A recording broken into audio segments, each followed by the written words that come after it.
Hello, everybody, and welcome to Fable Answers, where we will be playing the Fallout tabletop RPG. Uh, uh, Pardon the wait there. We had a bit of technical difficulty in the way of audio, and as it goes, when you do things live, that's when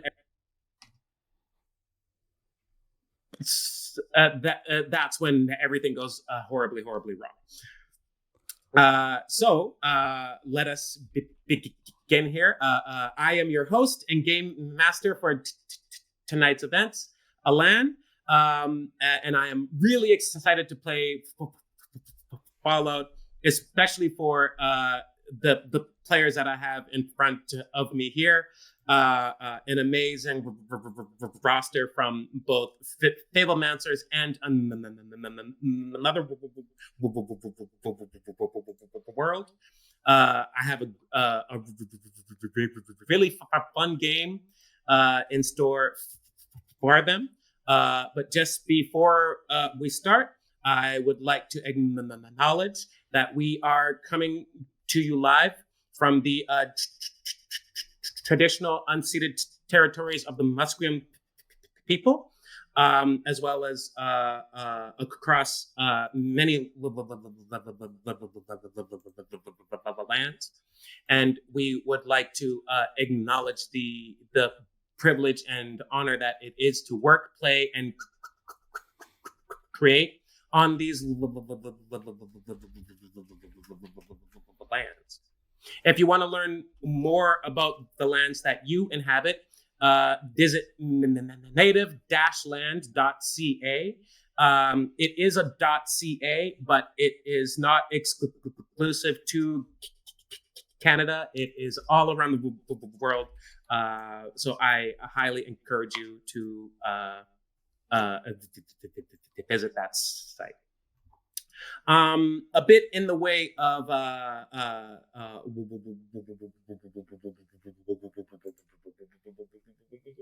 warnings at the top. I, as your host and game master, have a bit of a speech impediment.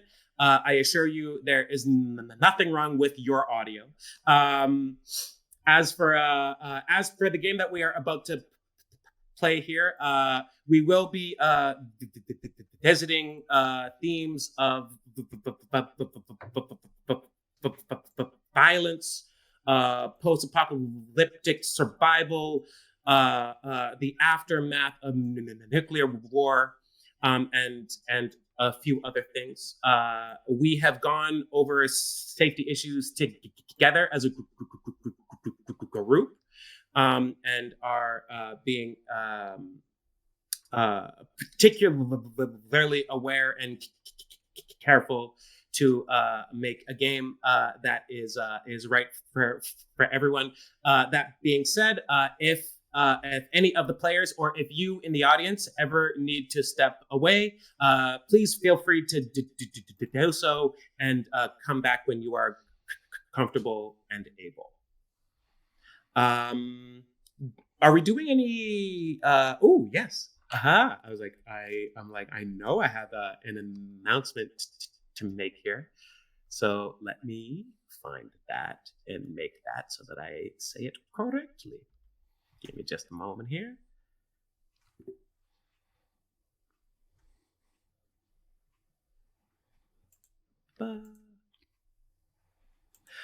Yes.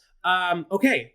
And last but certainly not least, this game is a charity game. We are playing this game on behalf of Take This, which is a mental health advocacy organization with a focus on the games industry and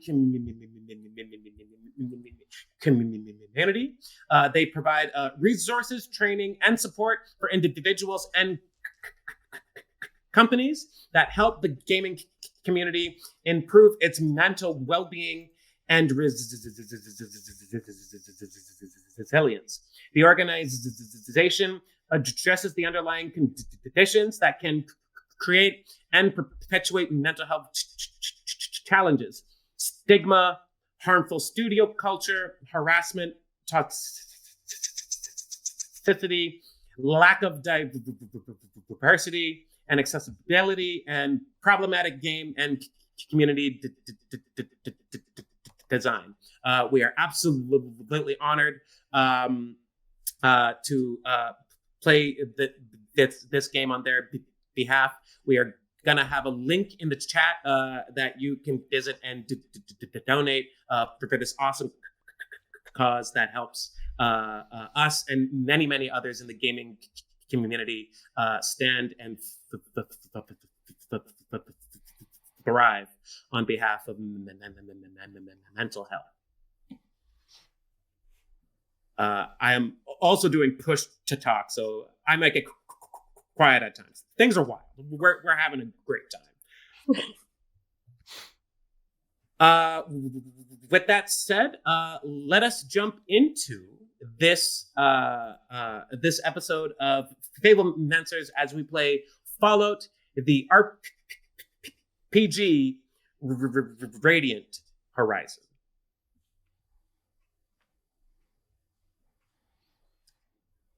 Our group of players here did the work in our development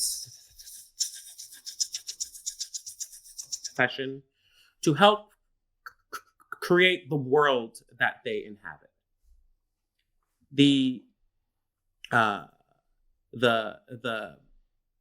The world of Fallout is one of a post-apocalypse, one where the bombs fell over 200, if not close to 300 years ago. And now the survivors of humanity exist in the wasteland that was once the United States of America. We zoom in from there and find ourselves on the edge of the land that was formerly known as Massachusetts and is now known as the Commonwealth. We zoom in even farther than that to a settlement on the outskirts. Settlement called Rockham. A settlement that developed as a rock quarry that would help mining stone in the ongoing development of other settlements in the Commonwealth, hence rock. And then through trading over time, stumbled into a secondary resource, which is Cerberus swine, three-headed mutant pigs that have provided a food source for the dwellers of the wasteland that has mostly gotten a 6.5 or 7 out of 10 in taste. And that's not bad for business at all. We are going to zoom in even closer still and meet the characters that inhabit this settlement before our story begins to remind them that even though the world may change around them, war never changes. Bucket, could you please introduce yourself as a player? Well, hello. My name is Layla. I just like to hang out around Rockham. I work down in the quarry, using my fancy power fist to punch rocks. You can often find me just wandering around with my dog Meat. We live with our grandmother, who is the sweetest little old lady who likes to knit us stuff. And what is your grandmother's name, if I be so garish as to ask? Nanny Finster. Nanny Finster. Excellent. The foreman of Rockham is an elderly man. Old, grizzled, scarred skin, rough, scraggly beard, dark complexion. You can almost tell that he was taller in his youth, but you'd be hard pressed to see it now, as his posture is much more hooked and crooked and hunched over. And he walks with a notable skip and limp as the cobbled together prosthetic leg from robotic parts sometimes doesn't work quite as intended. And as he approaches you, where does he find you? In one of the far off corners of the quarry, just punching rocks. I'm sorry, did you say punching rocks? Yep. With your fists? Yeah, with the power fist. Excellent. He speaks over the repeating servo sound. Layla! Layla! What? I'm working here. Oh, sorry, sir. What? How can I help you? How are things? Fabulous. We got lots of dust pieces, lots of shale pieces over here. We're doing good. Are we meeting our quota? Seem to be. We are on track. Are you sure? I don't want a repeat of what happened last month. I'm sure. You know, the other miners use power tools. You don't have to do that. I know. It's more fun. Make sure that fun doesn't put us behind. And with his leg skips, he's like, and hits it. And he walks away. What is your history with the foreman? You seem respectful of him, but what is your opinion of his generally curmudgeonly demeanor? He's kind of a jerk, but I think eventually I'll be able to win him over. He's probably a big teddy bear once you get to know him. Let's see. I'm probably going to have to add that into his character description because it's not there right now. The foreman continues along. Chef Cards, could you introduce your character, please? Fiddling around on a makeshift workbench, you see Erlenmeyer flasks and other paraphernalia from chemistry labs and scavenged science places of the world. Large tomes stacked on top of each other, almost resembling a library of broken and old knowledge. You see multiple copies of the same text. It seems that different ones are earmarked with which sections are still good to read and which sections have been absolutely destroyed. That's why there's so many copies of the same book over and over and over again. Simply on chemistry, on science, and so on and so forth. You see lots of magazines that have been torn through many times, and again, multiple copies.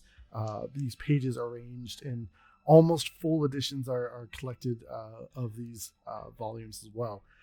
As you see a very mad scientist-like character mixing different chemicals together, attempting to take the glow out of one tube and remove it completely. It's trying to make it inert. As you see Dr. Razzle McPhee scrying about getting the job done. No, not that way. Whoa, too hot. You hear on the frame of the door into the room that you have turned into a makeshift lab. What do you want? You're gonna interrupt my work? I'm trying to make sure your work doesn't blow up my town. Blow up your town. You got it. I just rolled No. 20 on the sciencing check there. If you want to add a little complication to, oops. Okay, I don't know if anyone in the audience saw the promo for this game, but I think we're about to reenact it right now. Let's see. You rolled a 20. That is a complication. You're trying to remove the radioactive glow from a specimen? Correct. What is the nature of this specimen? Currently, it is a liquid that is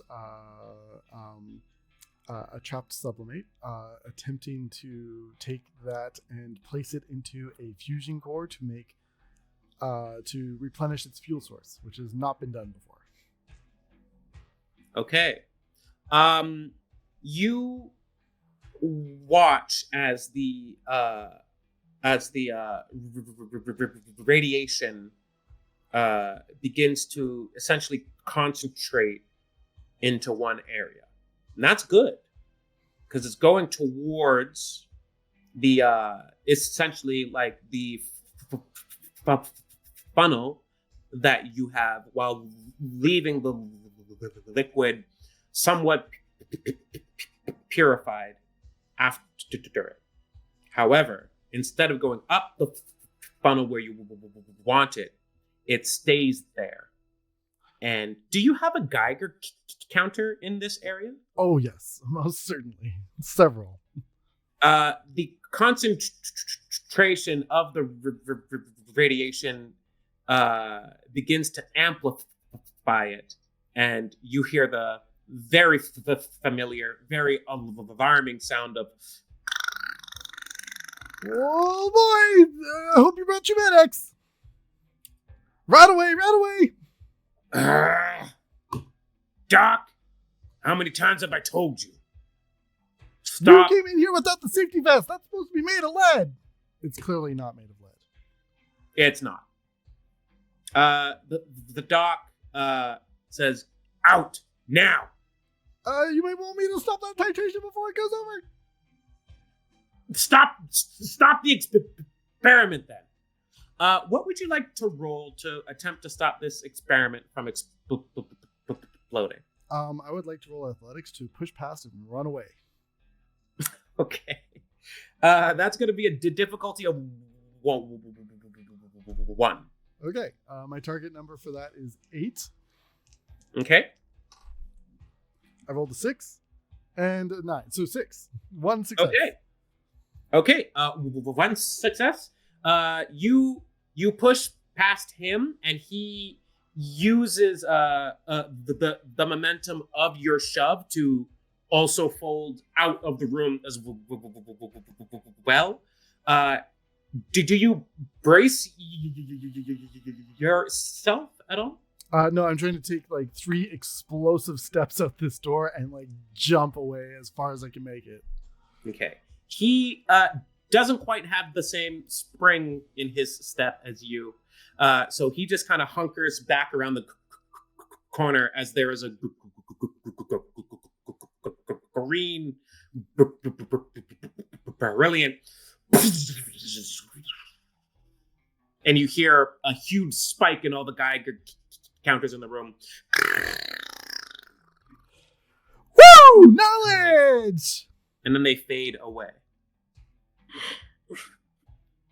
And he says, "You just turned irradiated water into a bomb." More or less.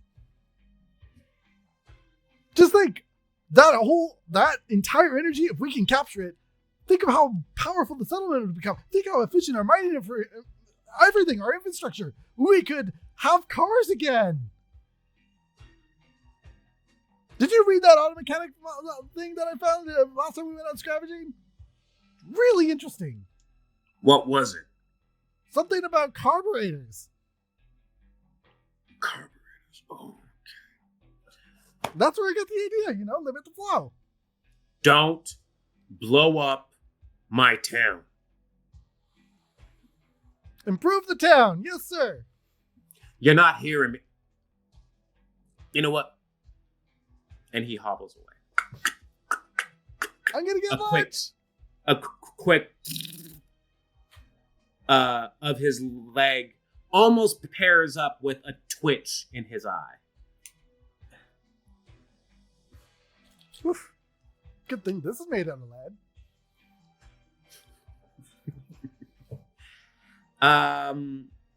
And the foreman moves along.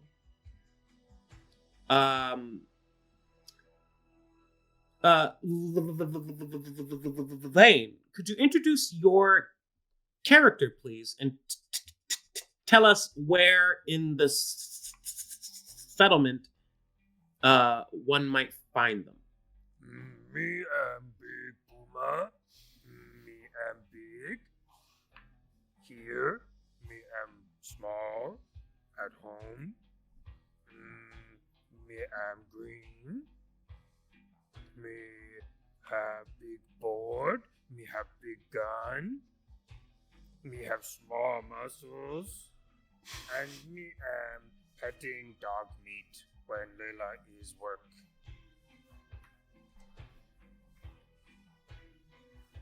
Big Boma, you hear the unmistakable sound of a boom. Big Puma go find boom. If you follow the sound, you see shortly thereafter a very disgruntled foreman walking away from the lab. And he's just rubbing his eyes, full face palm. I swear to heavens, that dog is gonna be the devil. Puma! Huh? What are you up to? Me is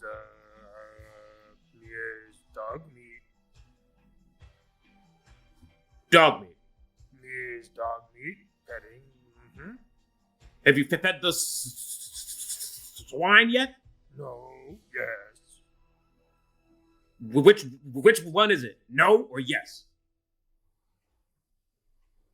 Maybe. Okay.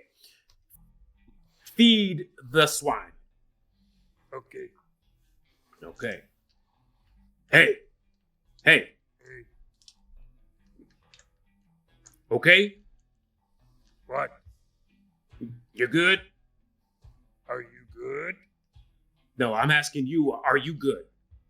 Mm.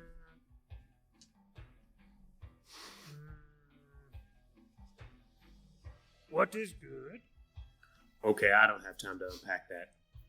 Get the job done, feed the swine, and then you can play with dog meat for a bit after that, and then help Layla and the miners with the rocks. Oh, Big Puma don't like rocks. No, we make rocks here. Yeah, Big Puma don't like rocks. You don't like rocks. No, Big Puma dog meat. Big Puma Take- dog meat, Big Puma pig. Not rock. Uh-huh. I need jet or something to mess with these people. Feed the swine, please. Okay. Big Bye. Booma, you make your way towards a makeshift chicken wire pen with about 4 3-headed pigs. Hi, pig. I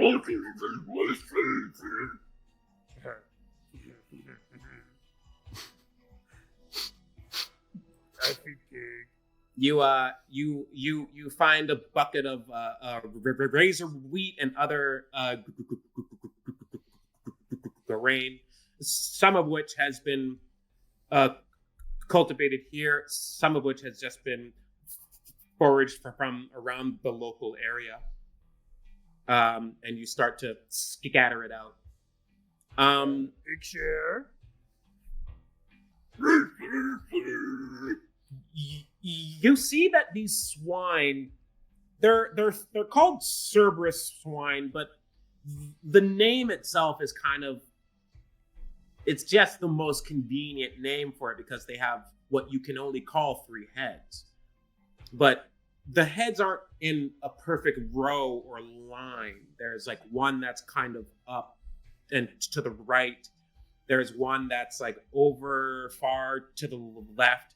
And there's one that's like tucked in and only pointed down. And that is the one on each of these swine that eats up the grub.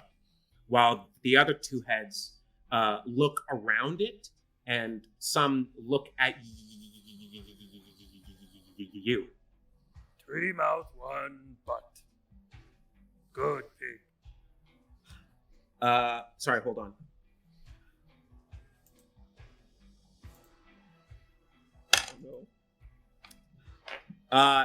Yes, they do only have 1 butt. Okay.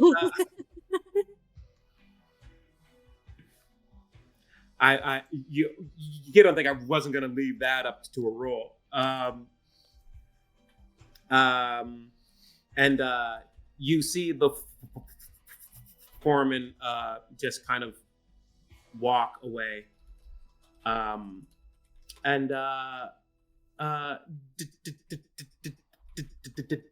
Dino, Tim, could you tell us about your character and where the foreman might find them, please? Yeah, like over by the water purifier, like in like this kind of like mire-ish, like irradiated water pool. There's like this massive apparatus with like these pipes coming out of it, where the water is like filtered down.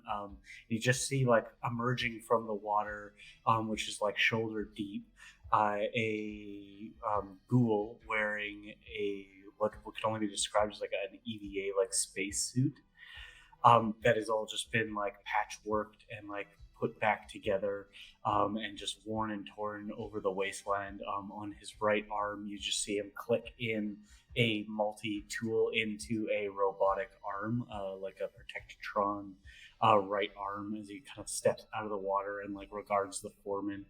And instantly his eyes just fall down to the creaking leg. You see Commander Spencer Purdy just kind of walk right up to the foreman and be like, "Things cracking again. Damn it, I told you to oil it in the morning." And I'll like pull this piece out and just kind of be like looking at it as he's like kind of balancing on one leg. I'll just inspect the like little coupling that he insists on not oiling despite my request. You see the foreman reach out and grab your shoulder as you like jerk his leg off. He's like, "Ah!" That sounded weird. I didn't mean it like that. As you like jerk him off the balance, also weird. I'll stop saying jerk. And he grabs onto your shoulder instead of hopping. He puts his hand up pretty fast, and he goes, "It's polite to ask first, and I do oil it." Well, tell that to the part. I'll attempt to repair his leg. Okay. I'm gonna say that is a difficulty 0 check. Sure. 2 successes. Okay. That means that is an automatic success, but you gain 2 extra action points to do with as you will later on in the episode, or now if you want. If you want to take some wild action, the world is your oyster. That is, if the post-apocalypse still had oysters. Yeah. Don't eat oysters myself. As I put his leg back together, I will kind of look him in the face and be like, "You still letting that scientist run around blowing stuff up? Is that what I smell on the wind?" Yeah, he's playing around with some anti-radiation doohickey. In between him causing minor nuclear pops and you fudging around with this dang water purifier. I tell you, we're not going to make our quota again. Well, we're definitely not going to if we can't get water into the quarry. So, Commander Purdy, you know that the water purifier is the last link in a chain. That the water purifier is fastened to the front of a long-running pipe that goes to a reservoir a few miles away from town. That there is a counterpart to this purifier. That there's a pump and a primary purifier at that reservoir. And that for the past few days, it's been acting up quite a bit. You're still trying to get this thing to work to kind of correspond with its counterpart. I'm gonna get you to make a repair check, please. What would you like to roll for that? I'll use. You gonna do the standard? Yeah, I think so. I think that's my best bet. Okay. It'll be a difficulty of 2. Yeah, I'll use an AP to gain a D20 for this roll. Okay. I'm gonna beat an 11, a natural 1, and another 11. Okay, so So a natural one. If you've never played a 2D 20 game, natural one is good. Thanks, Modifius. Scared the hell out of me the first time. So a natural one is 2 successes, and you got a third success after that. 9 and a 17, so 1 fail, no complications. Not a good number this time. I'm sorry. Alas. But you do. But you, hate to see it. But you do. Kind of carry that additional success into an action point as well. As you really fidget with a particular part of this thing that seems to be fastened shut way tighter than it should be. You finally figure it out and fire up the pump. As another guy kind of fires up a secondary pump, you just see it the hose that's feeding this just inflate and kind of hit the machine as water starts pouring out and spraying a little bit. And I'm just yeah, that's about right. Don't get any on you. And I'll just kind of help the foreman step back as the radioactive water is kind of like a sprinkler in the summertime, just going back and forth a little bit. The foreman looks at you and he goes, "Well, at least you Canucks are good for something."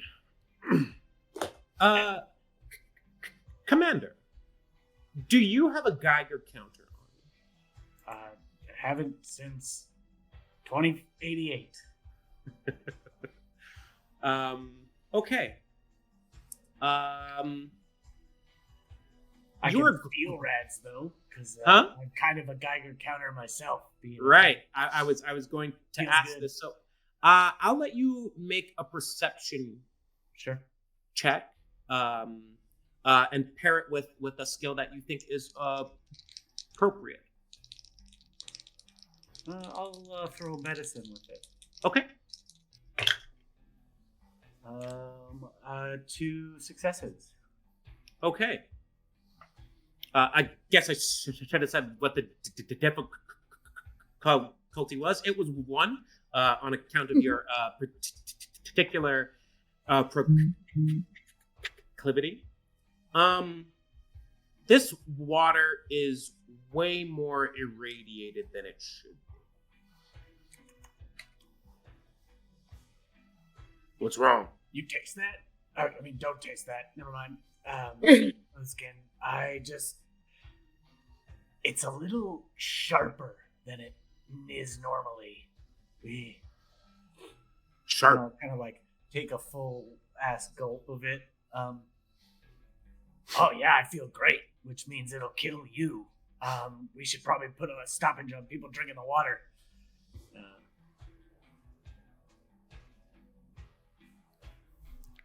He says, I'm sorry. Push to talk. He says, then turn off the pump. What's wrong? Kill the pump.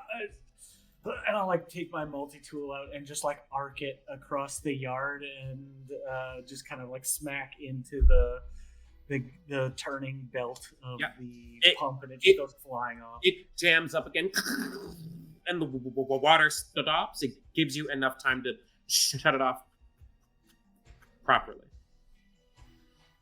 I don't know it's gotta be the reservoir, boss. I mean, Rockham's only gonna last maybe a day without fresh sauce.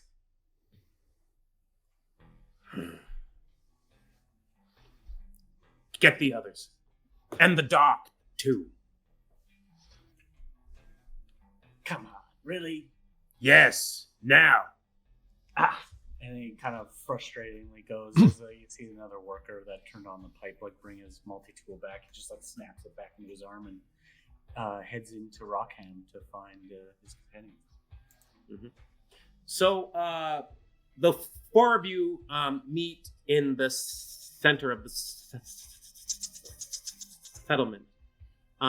It's shanty shacks, not a lot to speak of. One of them has even gone unoccupied and is acting as a storage room. You've had a problem getting help, getting settlers to come and call Rockham their home. So the population is really small. You've also had a problem gathering resources in the way of a scrap iron that you would use to make tools and things like that. But the lack of people is the most apparent issue in Rockham overall. And the four of you standing in one place in the center of town, the small, relatively small radio tower that marks the center of town, put up here by a well-meaning Minuteman almost a decade ago, in the hopes of helping you gather settlers, has become less than helpful. The four of you meet for the first time in a day, and dog meat too. Don't forget about dog meat. I give him some sweetness. Love dog meat. Booma, did you remember to feed the swines? Maybe. Good job. Oh my god, I am famished. Layla, did you catch any more of those iguana things? I'm starving. Iguana? No, we just have the swines. We could go on a hunt. I miss those crispy bits. I have iguana bit. Want one? I'll trade you a gourd. No trade. Nobody wants your gourds. Listen up, guys. We got trouble at the reservoir. The water's coming in extra radiated, and unless the two of you want to be glowing a new color, I think Spicy advantageous. we better be looking to figure out what's up. No matter what, I don't think that purifier's going to keep up. So, trip to the reservoir, I guess. And make it snappy. Yeah, we should probably leave town for a little bit anyway. It's getting a little spicy, little hot up here. It'll be even hotter up there. Find out what's making our water sick and fix it. Will do. Almost fixed it. How far away is the reservoir? It's a few miles away. I'm gonna say it's about 45-minute walk. Okay. Grab your stuff, guys. Grab your ammunition. There could be trouble waiting for us if it's anything like the rest of this terrible place, this planet. As I look up into the sky, everybody's always killing each other. And I just kind of mutter as I wander off to go get my gun and get ready. You have more boom for Booma? Booma says to the doctor. Yo, another. Right, one moment, as we pause we've had 2 donations already. We had an anonymous donation for $20, and then Another World Tabletop. Thank you so much for your donation as well. Muchly appreciated. Amazing. We're 30% of the way to our goal. Heck yeah. Yes. Back to you, Alain. Okay. Actually, it was Booma who was asking the doctor for something. You empty Booma bomb. So close. The bomb already went off. Just a little one. we're almost there. Do you want to see the hole? Yeah. It's a smoking crater. It's real cool. Yeah. Come on. Booma toddles off to the crater. Very sad. I'll go behind them, and as we're walking, I'll be like, Doc, you gotta try at least let him be there. He likes when stuff goes boom. He gets real sad, and then I gotta deal with it later. You can blame the foreman. Interrupted my concentration. Boom! Boom? Boom! The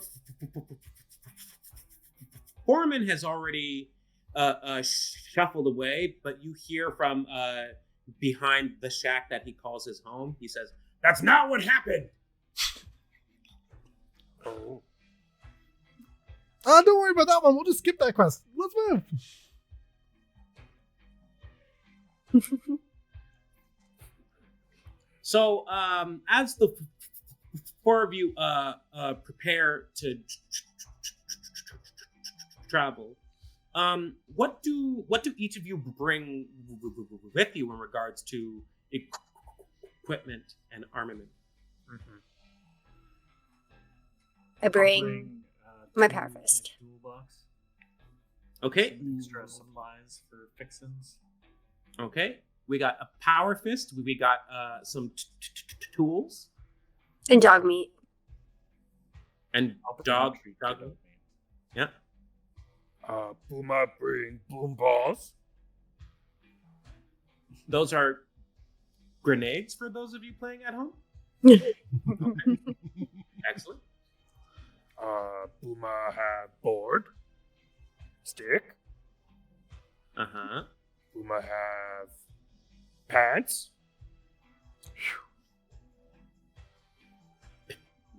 Long pants, short pants. What's the vibe? Pants. Armored pants. Mm-hmm. Okay. Yeah, good pants. Good pants. And Doc, what do you bring with you? Obviously, my superior intellect. And again, when that fails. Excellent. Also, for the road, a box of Instamatch, because you never know when you get the munchies. We'll just add it to some of the radiated water and boom! Boom.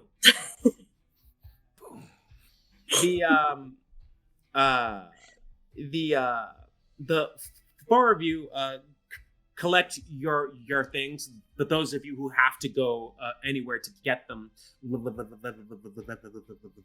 Vela, tiny in frame, big in power fist, it doesn't go anywhere as you all spread out from the town center.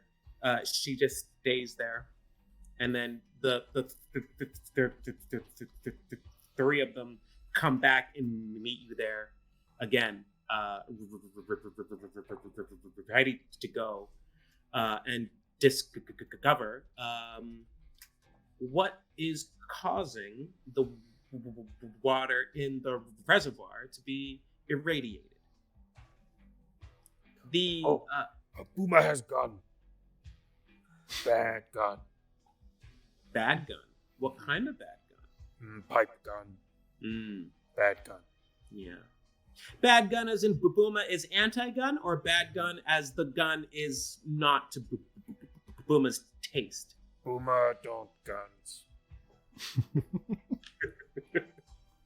Okay, excellent. The four of you make your way. Oh, can I? I have the perk Pathfinder. Can I use that to help navigate us a little quicker? Yeah. Tell me what Pathfinder does. When traveling over long distances First or through the second wilderness, edition. a successful perception survival test reduces the time in half. Amazing. And Okay. I'm farming AP. Okay. In which case, I'll use 2 of our 7, take us back to 5, and get 2 more d20. Okay. I'm gonna say that is going to be a difficulty of 3. Okay, we got an 8, a 5, and a 4 for 3 criticals, because that's a tagged spell. Right. So that's 3. For 3 successes plus 3 action Plus 3 action points. Is there a maximum amount of action points that the players can have? I think there is. I don't know what it is. The group can have a maximum of 6 in the group Mhm. pool. Oh, okay. Okay. I just happen to be on that page. Yeah. It's the same number as Star Trek. Yes. Yeah. And Okay. Dune also, right? Mhm. Well, we're back on it. Wrong game. Good to know. I'm just imagining a bunch of super mutants dressed as Benny Gesserit. Jabbar. Yeah. So you cut this time in half. You have inroads. You kind of like mimic your way around known mole rat turf. You're like, don't walk there. You know that there's one active landmine in an area, and it's like good luck to make it beep, but don't set it off. Right. Yeah. And so you go as you walk past it, and you make your way to the reservoir. The reservoir is a spring set into raised terrain, mostly natural, but partly ruinous. There was once a paved road here, and half of it sits ground level to you, and the other half of it is raised about 1.5 stories high above you. And the crater that split in the earth has made is producing water somehow. This water is normally as fresh as wasteland water can get. It was most fortuitous that you found it so close to the rock quarry, and it's what inspired the foreman to begin the settlement here in the first place all those years ago. You see in the reservoir, as you reach kind of like the kind of edge of the reservoir area, I would say if you're looking at it as a zoned area, we'll call it a 3-zone area. You're on the edge of zone 1, which is the edge of the reservoir. Zone 2 is the reservoir itself, and zone 3 is deeper into the reservoir, is the water pump and purifier, and the portion of the pipe that then goes underground and leads to your settlement. And next to the pump and filtration system are 3 large barrels of nuclear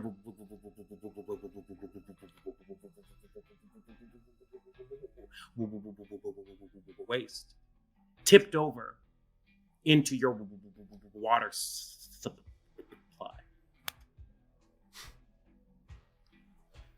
Well, that's not an accident. I was really hoping it'd be something easy. I postulate that perhaps raiders. Well, why would they poison their own water supply? I'll walk over to the barrels and see if I can write one. So you cross through, muttering and grumbling and mumbling about why raiders would poison their water supply. I would like you to roll me a perception check of some kind. It'll be a difficulty of 2. Please apply a preferred skill of your choice. Sell me on something here. Got it. Say I'll take perception and science to see if I can use maybe some of my like old world knowledge to see where these barrels came from. If I could like recognize that like, there's like branding on it or like they're military. 1 success. Okay. You just identify them as old world nuclear waste barrels. These were commonly used as a lot of the old world tech produced nuclear waste. They would be not as common as like public garbage cans, but like as common as like dumpsters that were then picked up and carted away sometimes. Me am no. Me am watch ground. Me use luck of the draw. I would like to use luck of the Sorry, draw. did you stop talking in character and still say me am use luck of the draw? I just wanted you to hear what I heard. Okay, cool. I would like to use the luck of the draw, spending as many luck points as you deem valid to get a hint as to where we should be looking for information. Or you can veto it if you'd like. Interesting. That's how luck of the draw works. Is you may spend a luck point to introduce a helpful fact or detail about the situation you're in. Something that you'd have to be lucky to encounter. You could find just the right items, or the right kind of ammo, find a key to a locked door, or a clue to a computer password. So kind of. Okay. It was a difficulty of 2 on the commander's perception check. I'll say it'll require 2 luck points. Me am use. Okay. So, what you find is you don't go as far as the commander does, but you do see in the earth, in the dirt, the dragging marks, the intermittent dragging marks of the barrels and the footsteps around them, the footprints around them. Me am know these feet. As the barrel got heavy, these footsteps are human-sized. They are booted. Like they have a tread. And they lead kind of around around the bend and towards the raised earth, the raised rock area that causes you to look up. And it's as you look up that the commander hears from behind the water pump a kind, almost welcoming and inviting voice say, "We are not poisoning the water. It is a gift."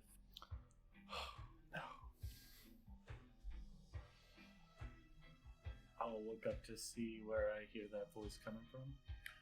You see a very gaunt looking man wearing tattered rags, stitched together in the form of old, like torn robes, long greens and browns, reaching all the way down to his feet as he is as submerged in the reservoir as you, up to his knees. The tattered edges float in the water around him in an almost ethereal way. He seems completely unfazed by the nuclear waste around him. He's not ghoulish, though he does. You can sense it. Have a faint aura of radiation around him, and his face, his eyes wide, his lips curled into a gentle, expectant smile, and the skin of his face marked with symbolic tattoos. But you got a few seconds to tell us why the hell you tried to kill half a dozen people in Rockham. Kill? No. Forgive us. We do not mean to kill or harm. We merely offer the great gift of Atom. Well, trust me, we've had plenty. Thanks. I'll take my gun out of its holster, so it's in my hand. Sorry, you see him raise his hands out of his fingertips in the water. He raises his hands up. They're empty. He says, I am Brother Caius, and I mean you no harm, only to deliver the great word of Atom on to you and yours. We am kill? As a man of science, I detest killing. However, the perversion of science cannot be used as a religion. It is not a perversion. It is a truth, a great truth, and it is not exclusive to the followers of the Atom. I forgot to translate for Booma. Booma, pervert. Huh? I'm pointing directly at the Atom one. Or the What is a pervert? Boma, you use luck points to find that track. Mm-hmm. I will let you make a perception check as you look up at the rocks with a difficulty of 1. Use perception and which one? A skill of your choice, please. Okay. Sell me on it, though. Cave made with bomb. Booma know how bomb do. Okay. So you're gonna use perception and Explosives. fantastic, hilarious. That's wild, but I'll allow it. So I need to beat a 13. I would like to use an action point, and this is a tagged skill. Okay. So 1 action point for 1 extra dice. What does it being a tagged skill do again? Being a tag skill means you only have to meet the number of said tag skill to make it a critical success, instead of having to hit a natural 1. Okay. I remembered. Big Puma, get 1 critical success. Amazing.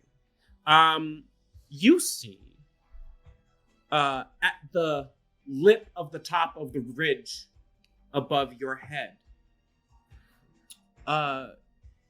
just the edge of something mechanical, just the edge of 2 little, like the light reflecting on 2 metallic things.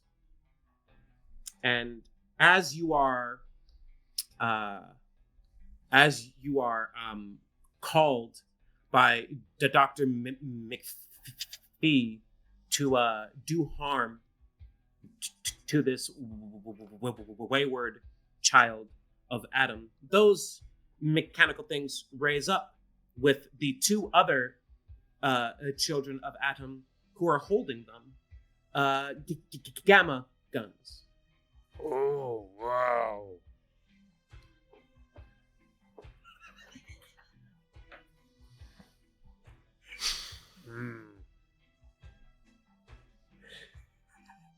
The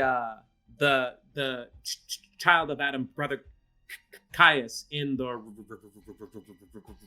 reservoir, gestures up to his allies and looks at the rest of you and says, "The gift we offer you is division, while our master speaks with the one you call Alain."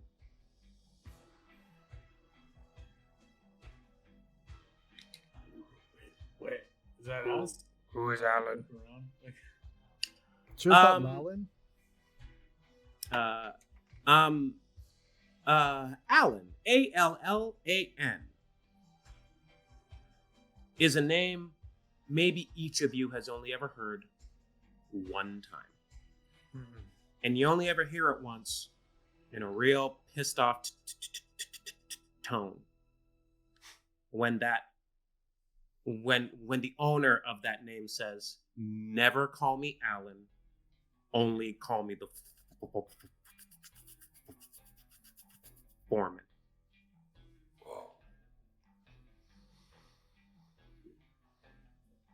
The children of Atom open fire upon you.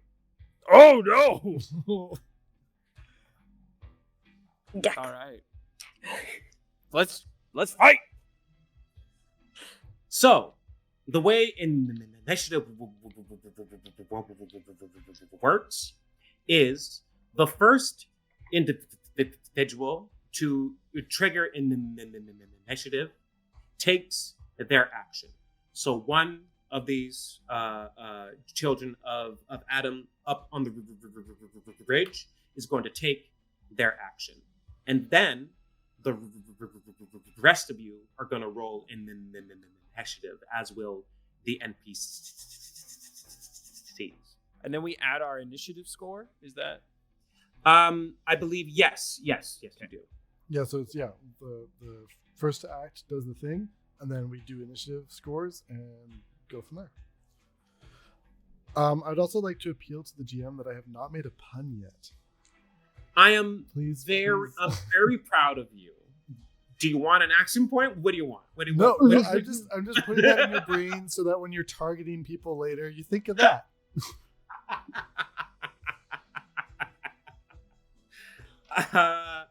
I will give you special exemption for 1 round and 1 round only. Thank you very much. I may not be so kind next time, so do with the puns as you will, I suppose. They might make me angrier. Yep. And you have new dice.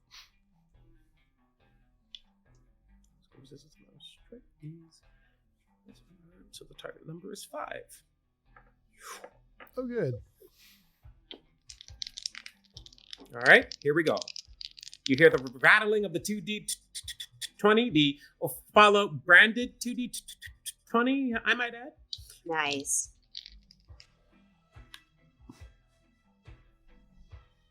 Mine are Janeway branded. Ah, that's pretty cool. Is it a cup of coffee for a critical? Or... Perfection.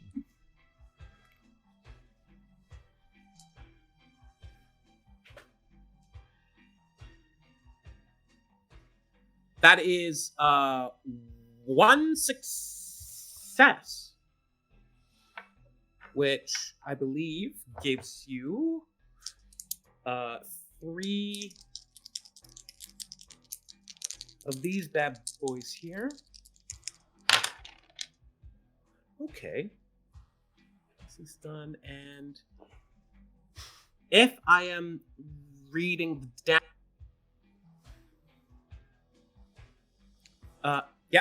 if I'm reading the damage effects correctly, when you roll one or more when you roll one or more symbol, that's the face.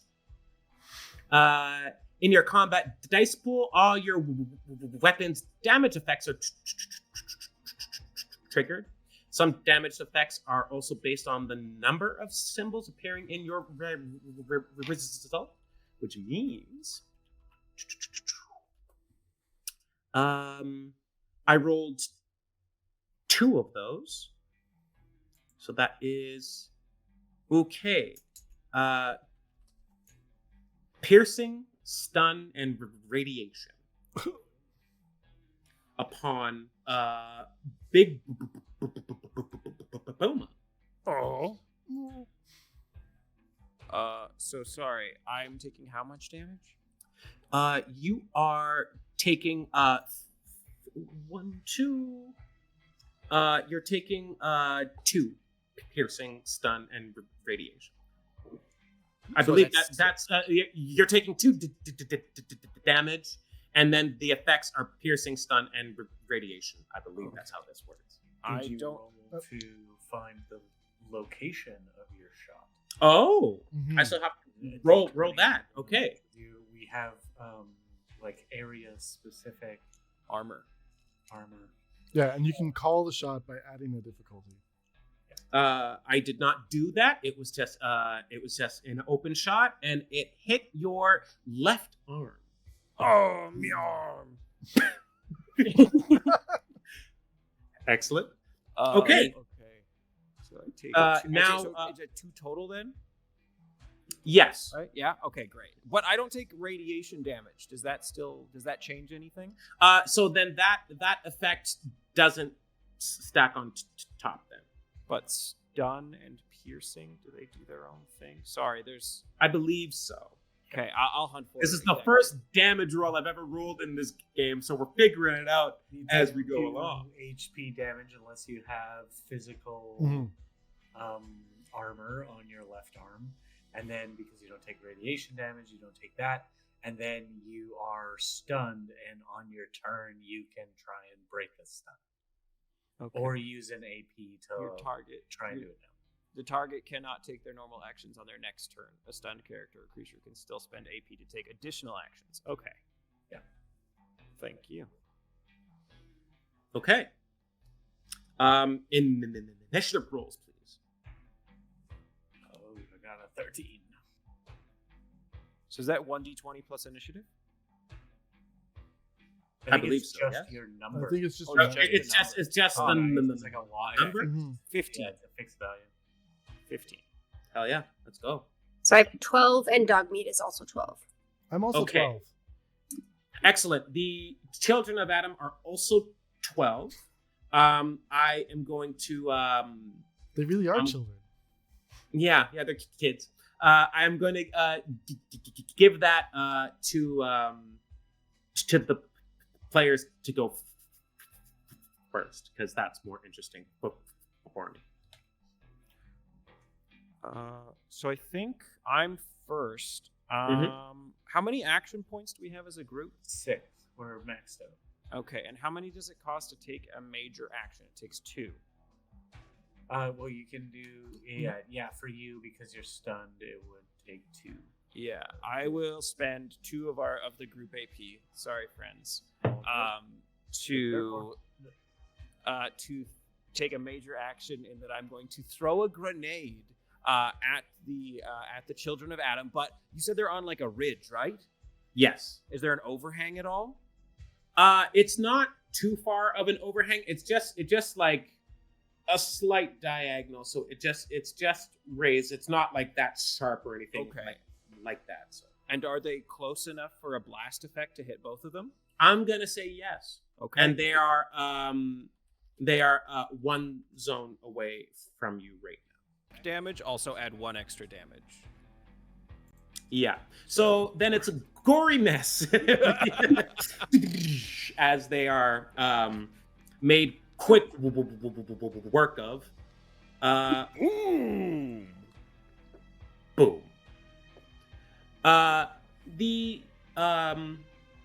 The child of Adam in front of you, Commander Purdy. You see the smile leave his face for the first time, just softly. Whose turn is it next? I had a 13. Then I think it's you. Is it a minor or major action? And well, 2 questions. Is the radioactive barrel that I have like kind of picked up at the water, like, is it above the water's level, like the top of the water? Yeah. Is it a major or a minor action to take the lid off? I mean, well, whatever you're about to do sounds interesting enough. I'll call it a minor action. Okay, I'll take the lid off with a minor action and kind of like with my robotic arm just kind of spin the lid and like unthread it. And like look at him and I'll just, Adam's calling, and I'll use my major action to walk over there. But that'll be all I can do. Actually, I'll use an action point to try and grapple him. Okay, but that makes it 1 difficulty harder, am I wrong? Correct. Okay. Okay. So I would say the grapple would have been a regular difficulty of 2. It's going to be difficulty of 3. We have 3. Okay. I will use another action point to add another. Actually, wait. It would just be against his defense, right? Correct. Then it would only be a difficulty of 1, so it bumps up to 2. Okay. I'll still use another one just to make sure. A natural 20, so a complication and a only 1 success. Okay, so that's a crit failure, which provides a complication, right? Yeah. And 1 success. So you needed 2 successes to successfully grapple him. You attempt to grapple him, and like really like give him like a good post football game Gatorade cooler effect kind of on him, which would have potentially done him in quite good, but instead it just splashes up on him, and he breaks free of your attempted grapple, and the nuclear waste that splashes up on to him seems to invigorate him. His defense is going to go up by 1 for the next turn. He says, next time. He says, "Don't you see? Atom's calling all of us. Even you." Whose turn? That's it. Whose turn is next? I don't know. I have 12. Dogmeat has 12, and the doctor has 12. Okay, Layla, I would say that Dogmeat will go after your turn unless there's a rule that specifies otherwise. I'm trying to find a way. You can choose amongst yourselves who would go first.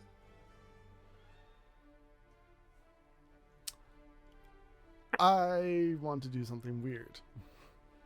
Well, you go right ahead and do that. All right. Overseer, may I use my box of Instamash to throw some in their eyes in the hopes that it will mix with their eyeball juice and blind them a little bit?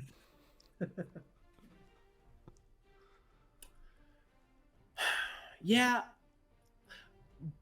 but I gotta make this juicy because the human's natural instinct is to close their eyes when they're about to get hit in a food fight. Their defense is already up by +1 due to the complication. I'm gonna make that a difficulty of 4. Can I mitigate some of that difficulty by waiting for waiting for an opportune moment? So like, I can't remember. It's not holding, but like it is kind of like waiting for a trigger. I think it's ready. And can I use it instead as a assist for Layla's turn? Yes. So like I'm not gonna like make an attack. If blind happens, great. But I'm gonna use this mostly to assist Layla, make it easier for her and or Dogmeat to hit. Okay. Then that will bring the difficulty down as you're preparing it to aid your friend. You're taking more care and more aim and passing your turn off back one. Yeah, I'll make that a difficulty of 3 instead of 4. Word? That's great. And is that something I have to roll now, or is it something Layla will roll when they're making their attack, if they make an attack?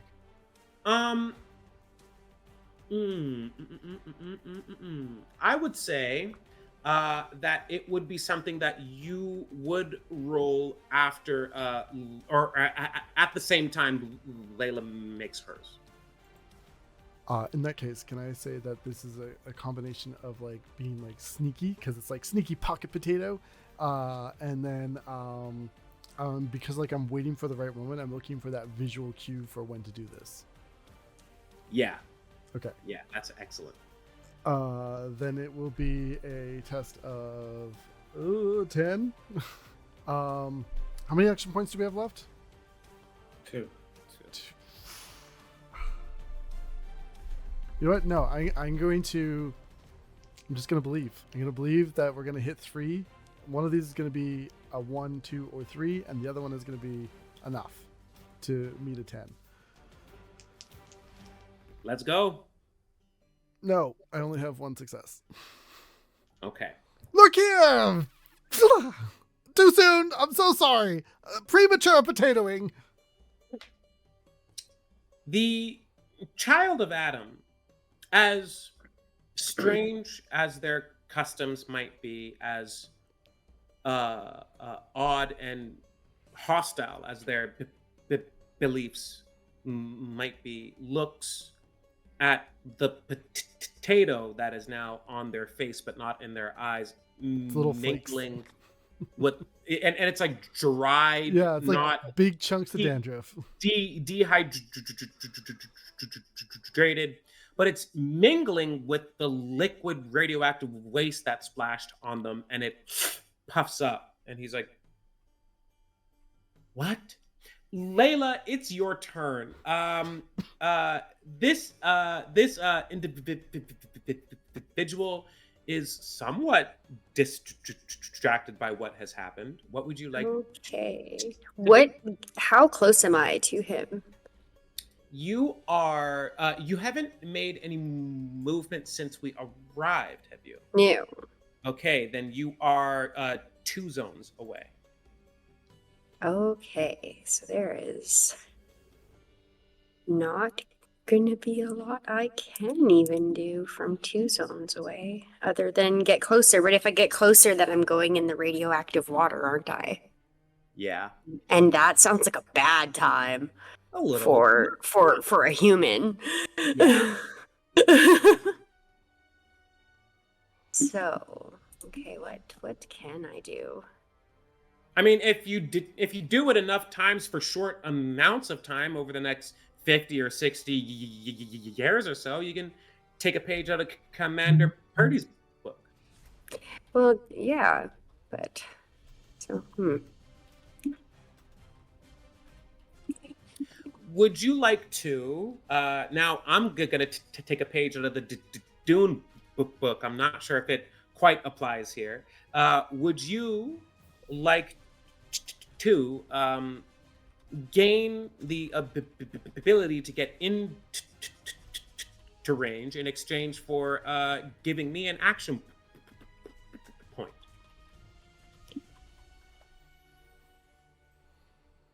interested. What does everyone else think? They're not just my action points. Oh yeah, go for Do it. it. Do it. All right then, there we go. Only one Let's guy, do it. 4 of us. Sweet. Thank you. Yeah, I don't like the sound of it's that, a- but I it's- instantly regret it. To clarify, I don't take one of your action points to gain that. I just have one.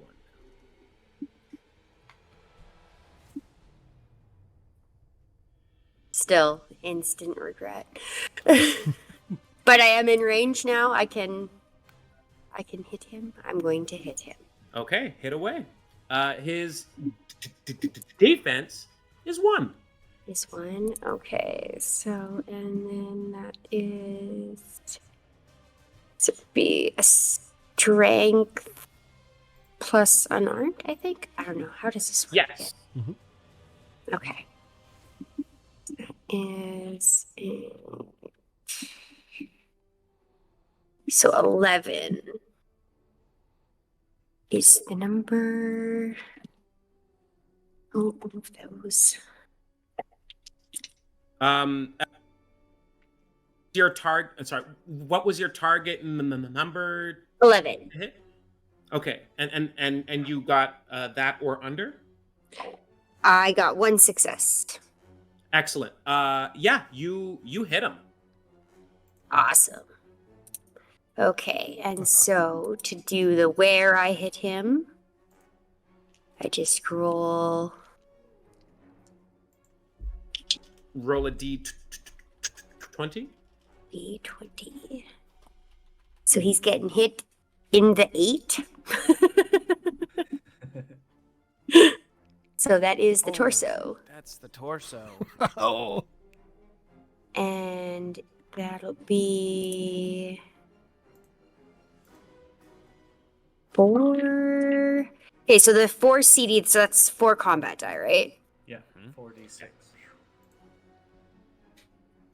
More. How do you like it? How do you like it? Oh, no. Well, do I just add them all together? Is that how that works? No. So each one has its own value. So like 1 does 1 damage, 2 does 2 damage, 3 and 4 do nothing, 5 and 6 Okay. do 1 damage plus effects trigger. So if your power fist has an effect, it would trigger on a 5 and a 6. It does. Hell yeah. It stuns, and I did get a 6. Okay. And I got a 1 and a 2 as well. So that'll be Four 1, damage 2, 3. total. Yes, 4 and a stun. Nice. So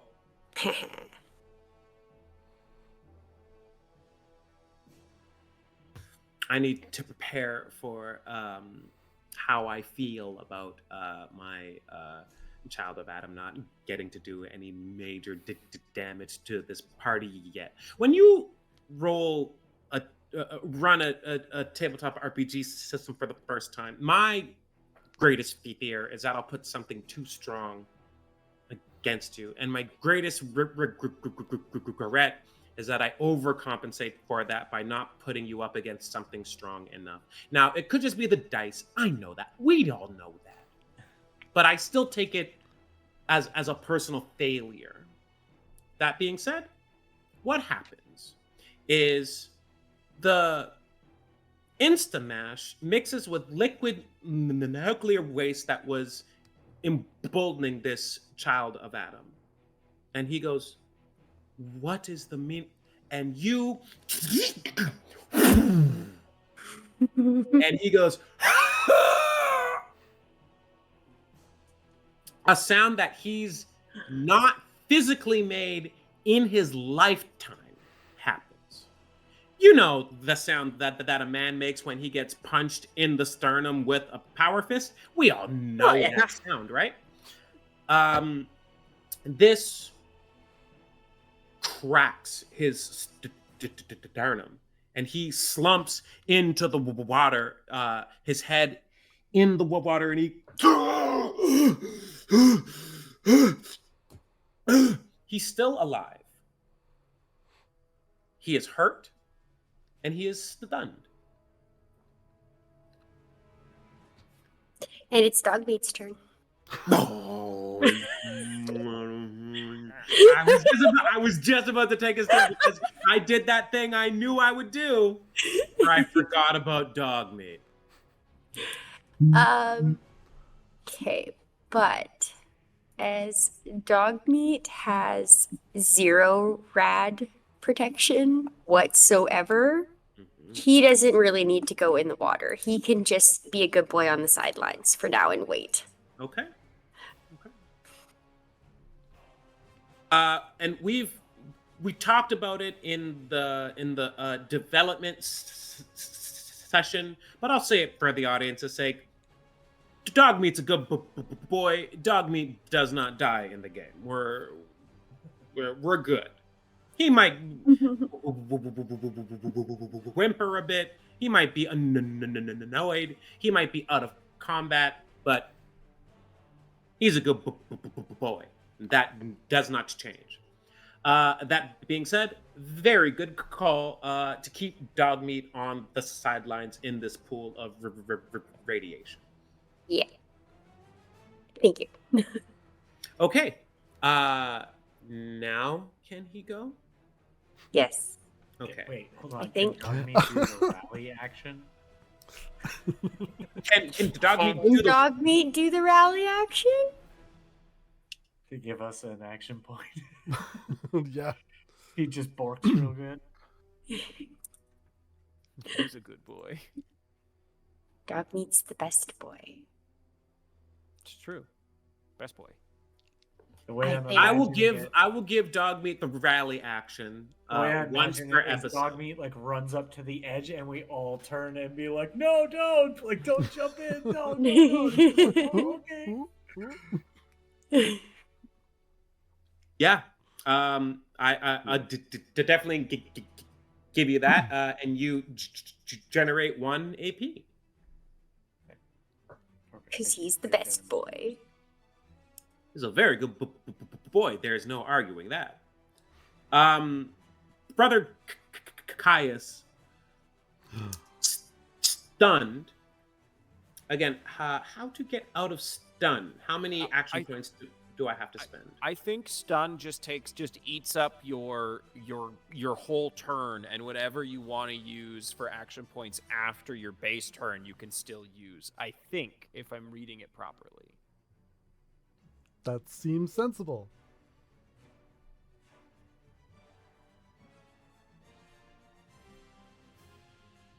That means I would have to... Use 2 for a major action, 1 for a minor action, right? No, yeah. Okay, and I believe I have 3 right now, so I will spend 2 for 1 major action. I do have 3 because the overseer starts with 2. Am I wrong? You tell Okay. us, man. And then you made a devil's bargain Let's for go. 1. Yeah. It's Yeah. a lot less than Star Trek, where you start with 8. Ooh, fun. Okay. So he musters up all of the physical fortitude left in him, all of the mental willpower, and all of the faith of Atom that is left in him. And he draws. Oh, he can't. He can only unarmed strike, and so he's going to do that to the commander now.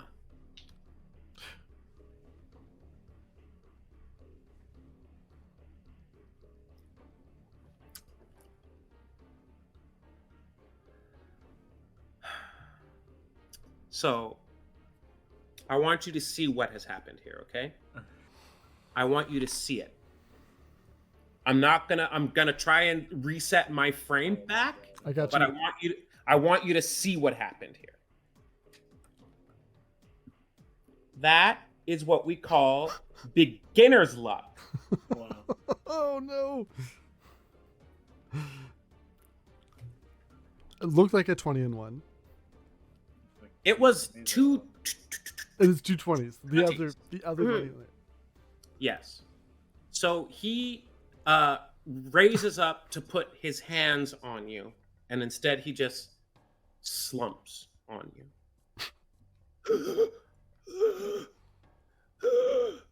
He is at your mercy. Looks like Adam's got you by the balls. Atom is paving the way for you. Atom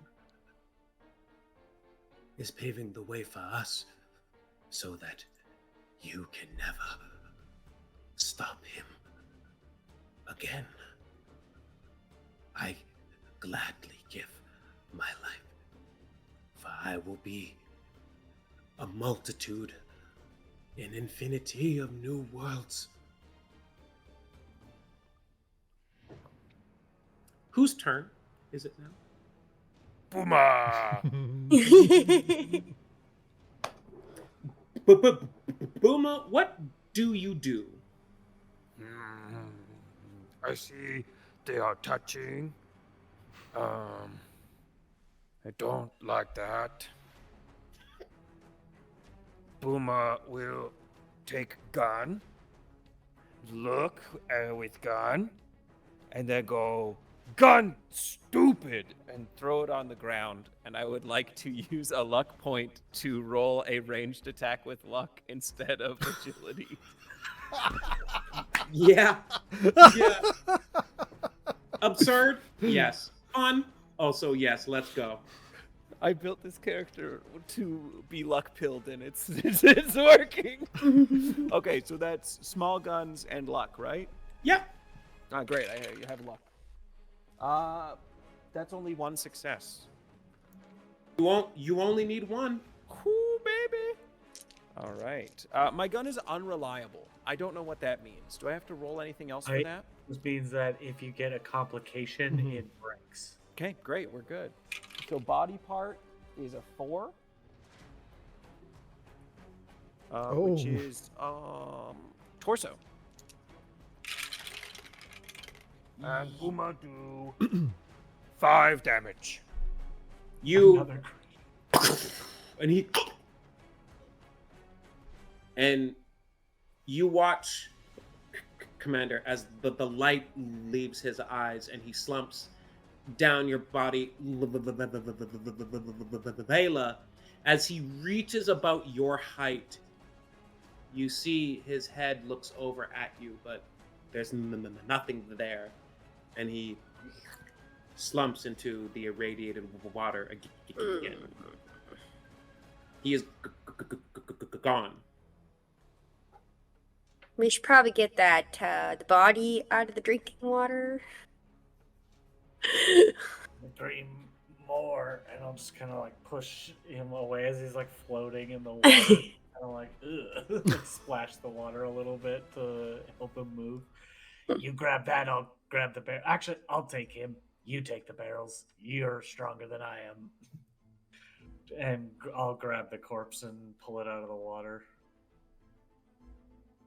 And I will call Booma. Hey. Come help with the barrels. We got to get these out of the water. Oh, Boomer, no barrel. Come on. No, Boomer, no No, rock. Boomer. Boomer, no barrel. Booma. You have to help. Boomer do barrel one time. Thank you. That was a good job. That was a good shot. When? When you shot the guy, you did a good job. Who? Just never mind. Come on. Let's get the barrels. Okay. Yeah, Boomer will assist. Okay, so I'm going to say that with the amount of time that you have and the amount of hands available, all of these tasks are difficulty 0 tasks. You can make a single group roll for it, and it'll help regenerate some AP. Okay. Wait. How do we... One I don't person remember how to gets do the a group roll? rolls. I did read I that. don't know how group rolls work. I'm sorry. I also know how they work, and I've lost it just now. Also, we Oh, got one new also- donation. Thank you so much. Hey, Thank thank you. you. Group Uh, test. Alain, I would like to let you know that you start with 4 AP as the Yes. overseer for our game because you get 1 per person. Oh, that too. excellent. I just saw that. Once the GM has set the difficulty, you must decide who is going to lead the test while the rest of the group assists. Oh, Leader of the group test rolls a normal dice pool 2d20 plus up to 3d20s they buy through action points. Everyone else rolls 1d20 using their own attribute plus skill. which attribute Okay. plus skill is this? Strength plus an applicable skill of your choice, I'll say. Or strength plus endurance, I'll say. Or, well, no. Yes. Yeah, Yes. Can't do that. Yeah. I don't know. No? Because those are both on Ability. special. It'd be like strength plus athletics is how that would work. Am I wrong? What's No, happening? You're right. It's just bad. I think strength plus athletics would be good. I got a success because I needed a 3 or better, or a 4 or better. So helping. I am successful. 1 success for helping with athletics and endurance. Oh, actually no, because that's an 8 and it's only a 1, so I do not know. I did not help either. Or was So- I the leader? I don't know. So, Princess Boomer was. 'cause- 1 success overall. You generate 1 AP, and you get the job done as you go. And as you do, you pull the body out of the reservoir. Who performs that particular action? I was pulling the body out of the reservoir. The words of this Adamite ring in your ears. That they're looking for someone named Alain. Now, why exactly would they be looking for the foreman, you think? I don't know. How much do we even know about this one? I've only been at the colony for the last few months. What do you know about this, Alan?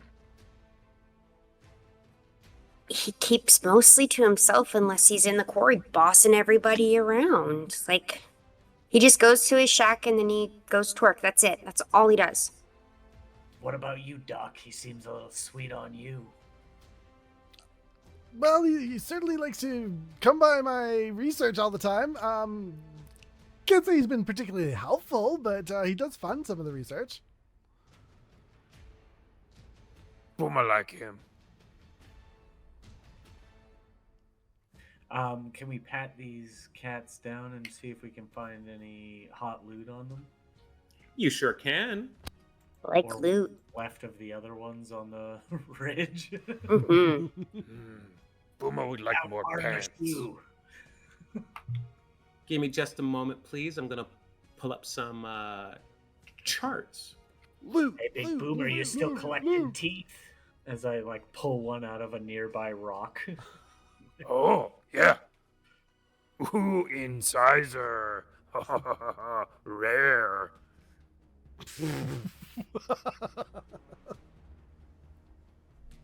Half expected you to eat those like candy. No, Boomer not eat teeth. Suck on. That's so much worse somehow. Oh my god. No, you I suck. have teeth in my head, and I just imagine sucking on teeth that aren't mine, and I hated it. I hated Oh. it so much. No. You know I've- those I've been dreams to you the have when like dentist your a lot. teeth fall out in your dreams, but then it's someone else's teeth? Oh, What? Oh. Oh Is there psychic damage in this game? Because I'm really feeling it right now. Yes, Yeah, there like- is. Yeah, there is. I'm about to apply it. While you're looking things up, I'd also like to recover one of these gamma guns. That is what I'm trying to find right now, actually. Is a gamma gun an weapon. energy weapon? Yep, it's Yes. in there. It I'm is. so Oh, hoping. That specifically deals in radiation. Oh, Weapons, small guns are on page 97 of the PDF. Energy weapons are their own category. Oh, If it yep, is an you're energy absolutely yep. right. And it's got gamma gun, gamma rounds, crude looking weapon, blah blah blah blah. It's on page Dude. 101. At the bottom of page 101. Perfect. 101.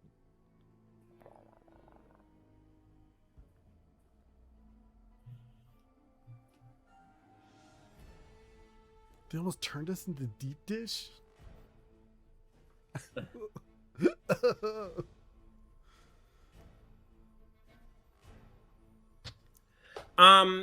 You can recover one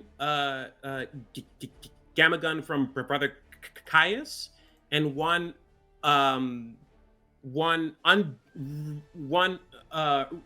partially damaged one from one of the additional children of Adam that were up on the ridge. Put an asterisk by the partially damaged one, as it may have some potentially negative qualities unless it's fixed. But yeah, and then the third one is completely obliterated by Big Booma Boom Ball. Could we take the third one for parts?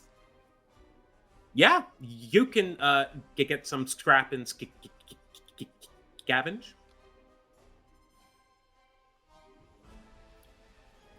Boomer, forget. Do human eat human? There's a word for that. Don't. Oh, Not okay. in civilized society. Okay. Just not remember. That's why we have pigs who feed. We eat pigs. Did you feed them? Yeah. Good. Yeah. Maybe. It's okay. Just pat him on the shoulder. Boomer strong. You also find bloodied robes of the children of Adam. Obviously, they each have a pasta strainer tied to their front with conductor wire, weird odd paintings and markings on it, very similar to what has been painted and tattooed on their faces and bodies, or what's left of most of their bodies now. And Probably grab those for scrap. scrap pieces. Could always use cloth.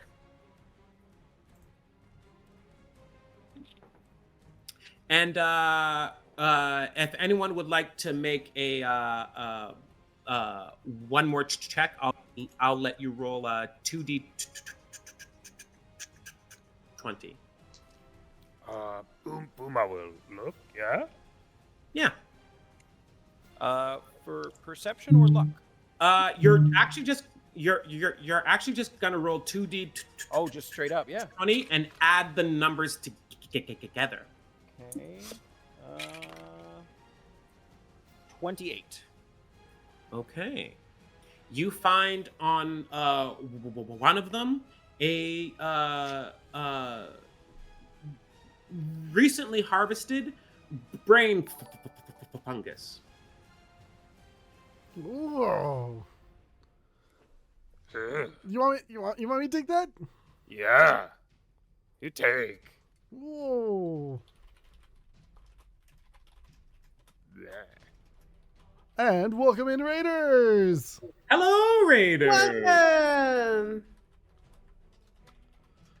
Hello. I should tell the Raiders what's happening here. I am the overseer of our game of Fallout, the RPG, playing as a guest game master for Fablemanancers. Part one of the three I'm planning on behalf of the Take This charity. And our four wasteland survivors have just slain some children of Atom with ill intent towards them and their settlement.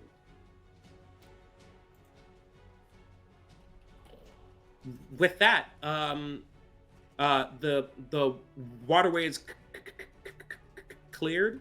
It'll take maybe a couple of hours to completely pump and filter out the radioactive spill that's spilled into the reservoir, but this will run clean again in time. We did it! I bet there's a faster way. So, but now we should probably get back to the settlement, because if they were looking for the foreman, then he might be in trouble.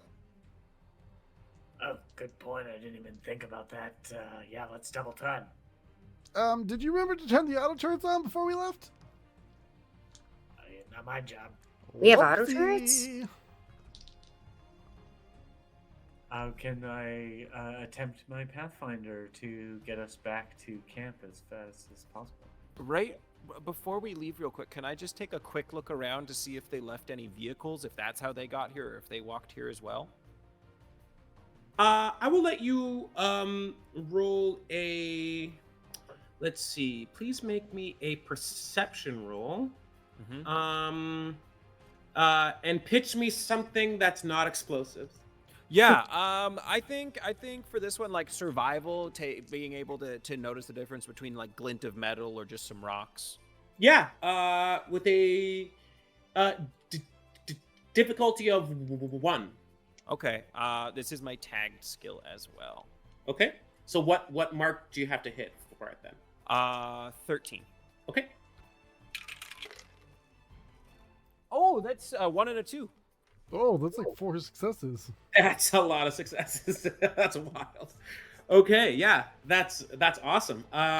So you only, what did I say you needed? What did I say the difficulty was? Yeah. So you gain 3 action points if you aren't maxed out yet. We just hit it. Yep. Awesome. Yay! Okay.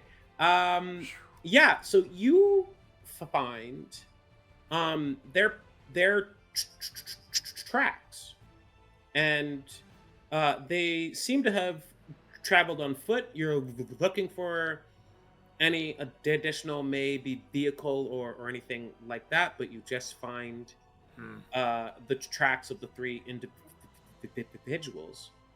However, with such a astute role as that was, you follow it just far enough to find where those 3 tracks split off from a lot of footprints, like a wide path of footprints. Hard to tell the exact number lengthwise, but widthwise, they're probably standing 10 individuals shoulder to shoulder. Uh-oh. What? Uh-oh. Big humans. Big I think humans. we got lots of trouble waiting for us. Do you mean Like do you mean many humans? Yeah, big many. Oh, big many. Oh, we gotta go. That means lots. Yeah, we take off as Run! fast as we can. I'll use a action point for Pathfinder. Okay. Gain a die. That's 2 successes. The critical on a 3. Yep. You know your way back. You succeeded on Pathfinder this time. I would have called that a difficulty 0. So or rack up your points, smoke them if you got them. As you return back to the outskirts of Rockham, your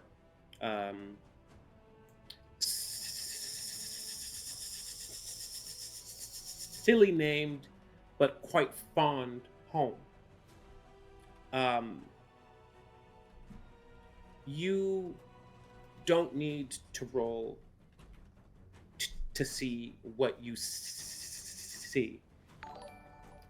You see a Hampon, welcome in. Thank you, Raiders. Ooh. See a Hello, rain. Raiders! Hello. Just, rain. just in time for some drama. You see in front of you a force has made their way into the settlement of Rockham. You will need to make a group stealth roll to stay hidden on the edges of town. It's going to be a difficulty of 2. Puma success. Okay, who's gonna be the leader for it? Because for the group, yeah. Must decide. Puma, okay, sneaking. I can lead the way. Sneak. We're all pretty good. Yeah, I'm pretty good at it too, so we're all pretty good. All right. So I roll 1. Take us in, Doc. You've been here the longest. 3 successes with a critical success. Nice. We got 2 successes. This way, the back way. We gotta. All right, 1 success. This one. No beepies on the mine this time. No luck. We don't need it. We took it on the way out.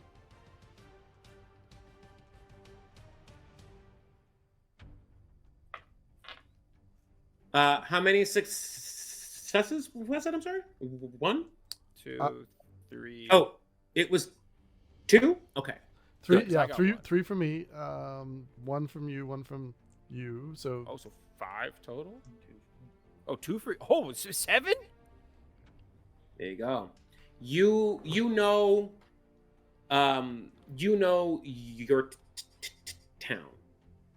You know it like the back of your hand. So when you arrive at the edge of town and see that it has been beset upon by a marching force, you know exactly where to hide in order to maintain a keen perspective on the happenings. There are, from what you can tell, close to 30 individuals that have marched into town. They all wear well, actually, not all. About 10 to 15 of them wear robes of Atom. 5 of them wear the armor of higher ranking enforcers of Atom. Advanced old world tech armor. Not quite power armor, but definitely enhancing. Now bearing the markings of their order. Those that are enarmored don't carry the standard gamma guns, but rather they carry modified rifles of some kind. There are 5 what look like similarly armored individuals, but they wear helms wrought from iron, jagged, menacing, each bearing a single circle of an atom on the head here. Not drawn in the mud and paint, but drawn in red. And then at the head of this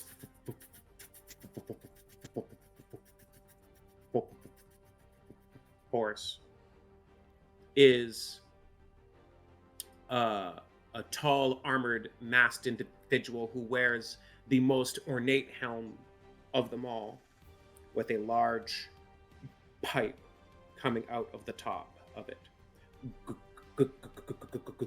Goggled, adorned. You see coming out of the seams of their armor is a very faint, sickly yellow and green glow. And they appear to be talking to the foreman, who stands more upright than you've ever seen him stand, staring this leader of this marching force in the eye.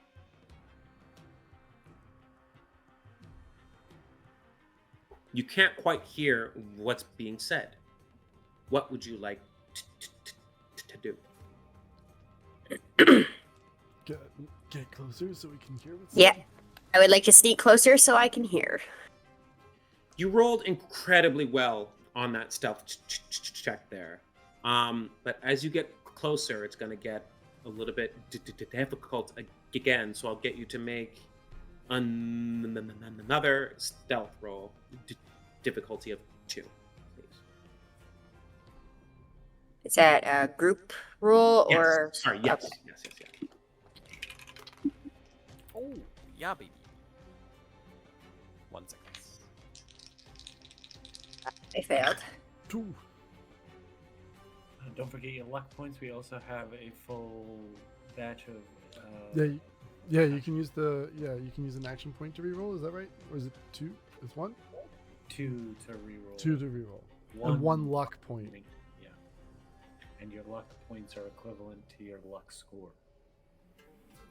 I have 10. God, so Okay. many. I will use.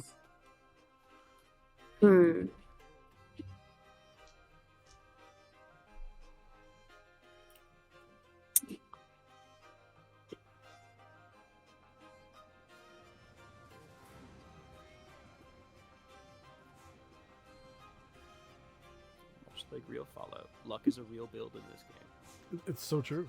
It is Yeah. one of the Oh, yeah, best. it's really Yeah, awesome. I have to say how genuinely impressed I've been, not just playing the game, but also like reading the book of how hard they nailed the Fallout tone and vibe. Mhm. As soon as I saw the list of perks, I was like, they did it. Yeah, the crafting. Did it. It's just like such another level to this game. I'm really excited to explore. So I was like, I think I'm gonna build like an engineer.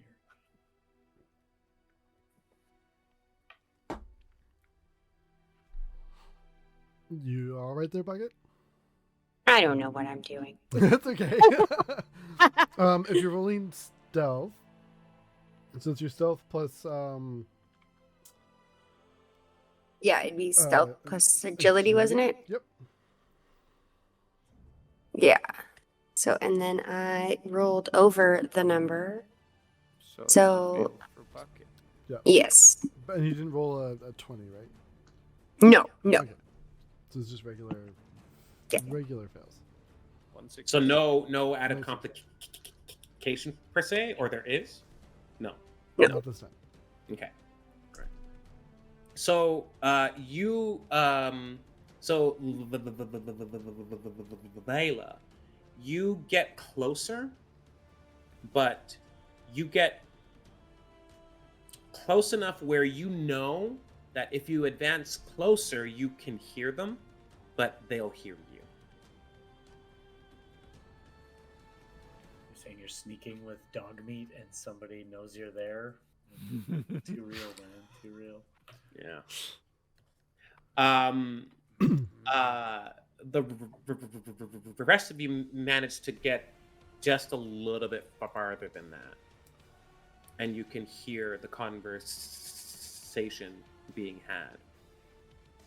There are parts of it that are spoken quietly between them, but then there are parts where they both start speaking up in an effort for the advanced force behind the behind the leader of these Adamites to hear them, and it's the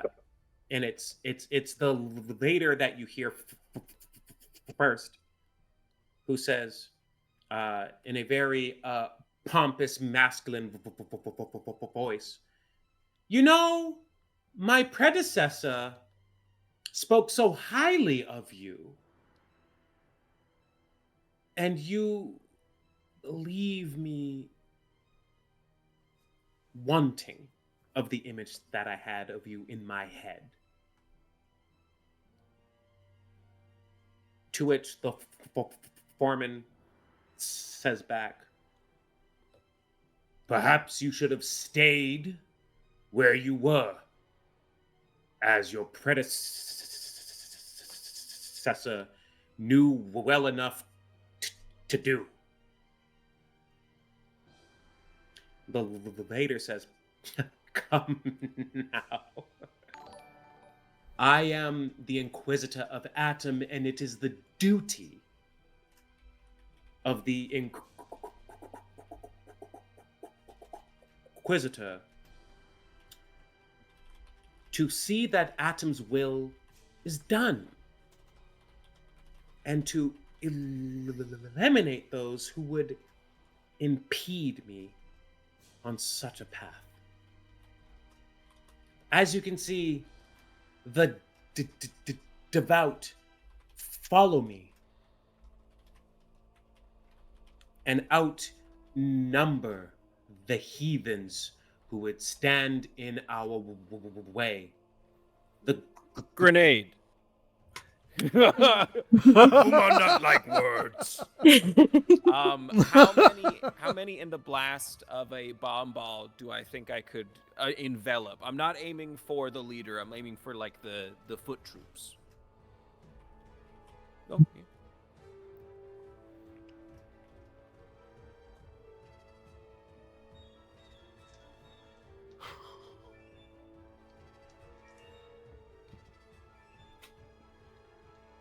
Okay. I'm going to say that when you arrived at the edge of town, you were 4 zones away. Layla, you and Dogmeat got to 3 zones away, but didn't feel comfortable sneaking closer because you were afraid you might be heard or seen. The rest of you advanced a bit closer than that. You are 2 zones away from what is happening here. You, Big Booma, throw a grenade into the midst of, or sorry, where do you throw it? Who? I'm aiming for the tightest bunch of these assailants in our town. I don't really care who it hits, is whoever's bunched closest. He goes, that's the one. Okay.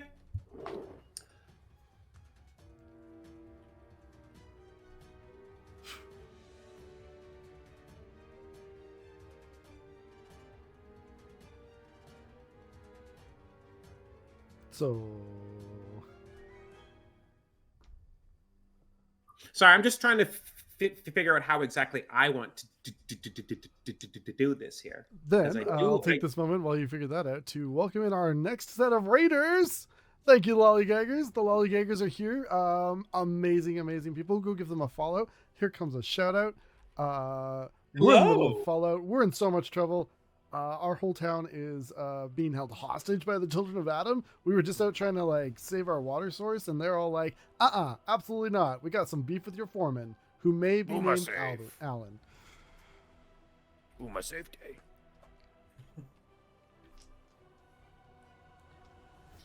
Okay. So I, Big Booma, I am going to get you to make your thrown attack. It is perception plus explosives. Yes. Because of how many people are here, I'm going to say we were at close to 30 individuals. I'm going to say that it is a difficulty for every 10, not including the Inquisitor. So that will be their group defense. And the range, you were 2 zones away. That puts you at long, or is that medium? I think it's close is in the same zone. They are 2 zones away. That puts you at long range, which is going to be target's defense plus 1. So it's going to be the difficulty is 4. Okay, Booma spent 3 action points for 2 dice. And we'll just do it. 13. 13 is what I need. Okay. I do have explosives as a tag. Does that matter on an attack roll? Like on a combat roll? Or is that just... Okay. Yeah, so if you roll in that zone between 1 and your tag skill, so 1 and 3, you will critical success. So you'll get 2. Okay, so that's 4 successes, one of them being a critical and one of them being a fail, but not a complication. That rules. Okay. And then I'd recommend using another action point because you can add 3 damage or 3 hit dice to your roll. So whatever your grenades are doing, if you use another action point, you could add 3 to that. Booma use luck point. Oh, nice. Apparently, I can use a luck point instead of an action point to add 3 damage die. Oh, hell yeah! Can you do both? I don't know. Probably. I don't know I don't know how they stack or how they would stack. It says you 7. can only use 1 action point to do it once. I'm pretty sure. Yeah. But if you're using a luck point, that's another resource. I don't know. As Alain? far as Dune is concerned, you could totally stack. I'm gonna say stack. Okay, I'm stacking them. So I need... Did we just turn this into... 2 more dice. I need 2 more d6. Here's a mini nuke. Good night. You cook this thing. You can hear the chemicals inside as you pull the pin. You hold it up to your ear, which you should not do. And then you Yep. Okay, now damage table 1 and 2 is 2 damage, right? Mm-hmm. Yep. So 3 and 4 are bad. Yep. Okay. Yeah. 3 and 4, throw away. 1, 2, 3, 4, 5, 6, 7, 8, 9. 9 damage. Oh, sorry, plus 1, 2, 3 for violent. So 12 damage. Boom, a big boom. Okay. My God. Okay. The grenade, you lob it in. It bounces off of one of the helmets and bounces behind that individual and lands in the midst of the unarmored ones.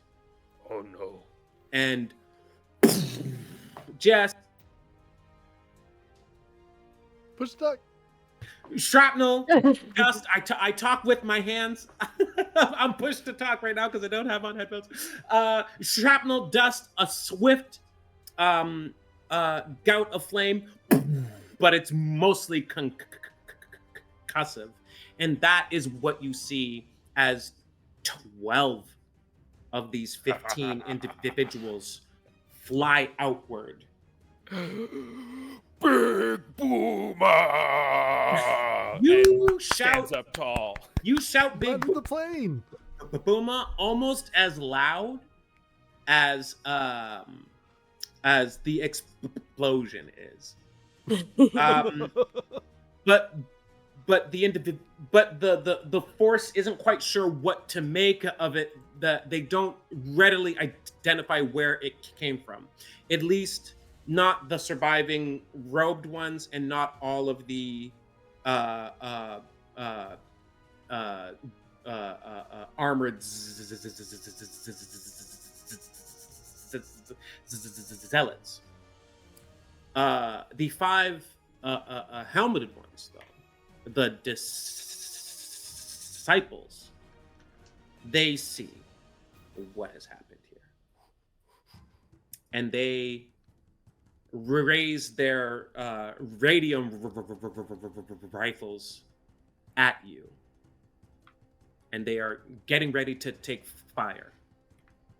I'm gonna need everybody to start naming an initiative, and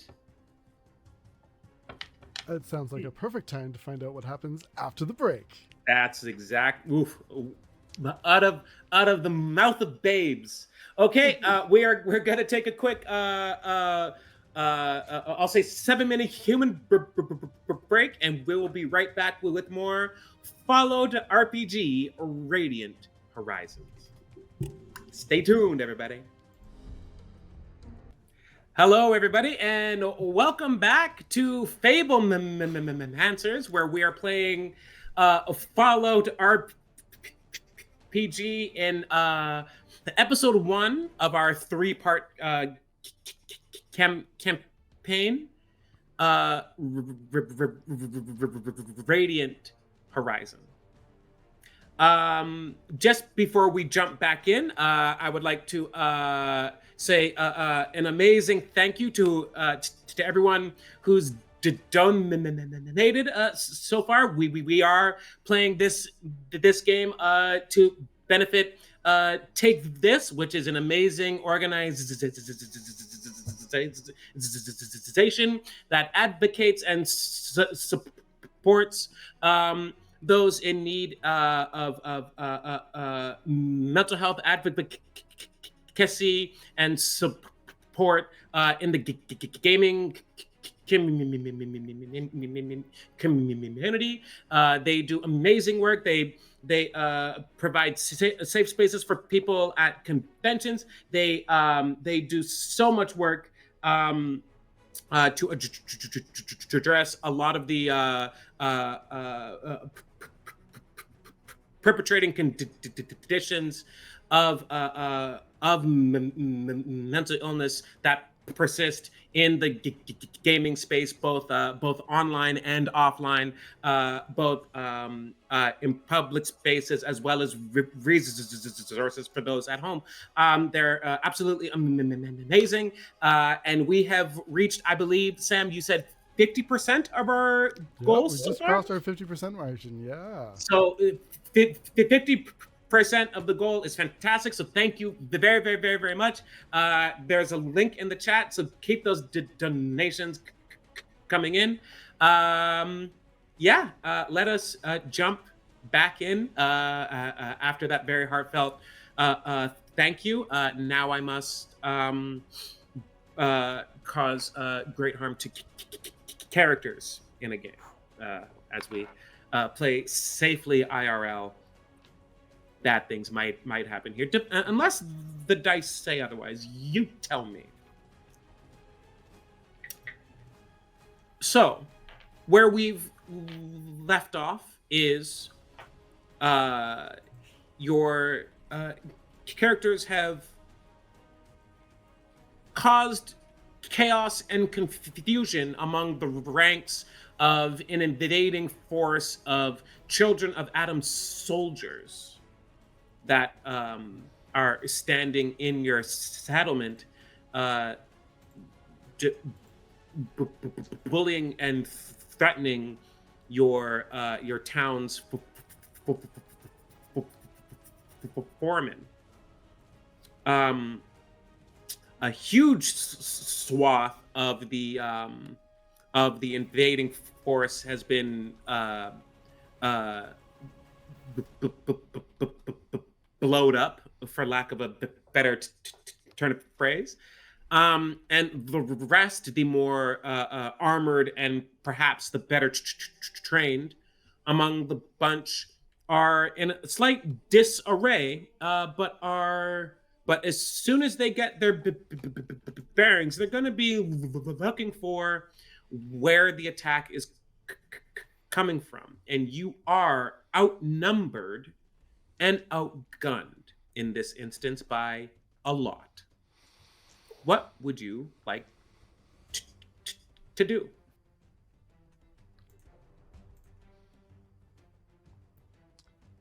So we're not in initiative order yet, is what I'm Actually, yes, because Big Booma took his action that triggered an initiative. His action was impactful, so we are in an initiative now. I got a 13. Okay. I have 12, and Dogmeat has 12. Also a 12 friend. Okay. But we'll happily spend a luck point and go at the top of the initiative for this round. Using lucky timing. So I can interrupt the normal turn order and take my turn now. Does that require a roll or just the spending of luck points? Okay. You may do this then. Well, what would you like to do on your turn? Okay. What I would like to do is shoot my new gun. I've got a gamma gun. I know it came from them, and I'm not thinking about that right now. I'm just thinking new weapon. I haven't used an energy weapon in so long, so I'm kind of like holding it gently, holding it closely, give it a little kiss, and point it straight at the nearest enemy. I'll use a... We have 3 action points left.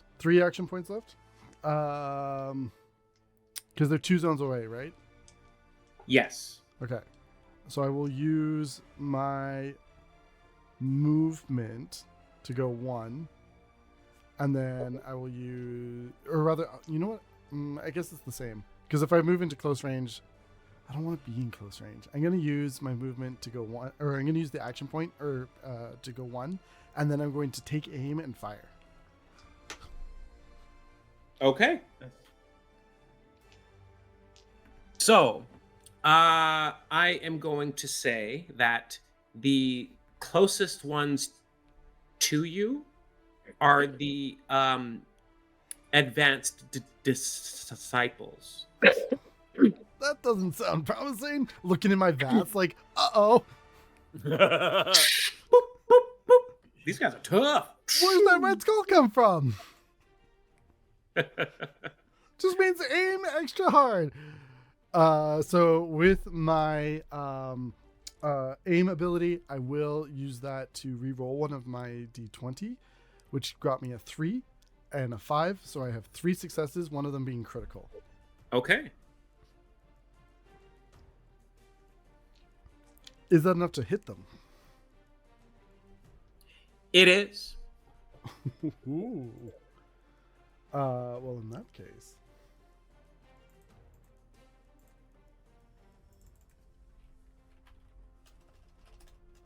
I'm going to roll these damage die. I don't want to use up too many of these lovely action points, so I'm just going to hit them with what I got for a grand total of 5 radiation damage, energy damage. Okay. Piercing, stun, and radiation. Yes. Damn. That stuns. That's rough. Stunning. Yeah. When we parse out the damage, how much of it is blank, how much of it is blank, and how much of it is blank? It's just 5, right? 5, yeah, it's 5 piercing radiation damage. Mm-hmm. I see. So it works less like slashing, bludgeoning, piercing. Right. But it, like, if you have resistances, it would apply to both radiation and piercing if you had it. Okay. And some armor gives you those Protect. resistances. Yeah. But Right. it would be considered 5 piercing radiation damage. Okay. So you fire upon this soldier and you deal 5 piercing radiation damage. This soldier has a rad resistance of 5. So the soldier, the masked soldier wearing these jagged iron rod masks, you shoot, it spins up in your hand, and he staggers.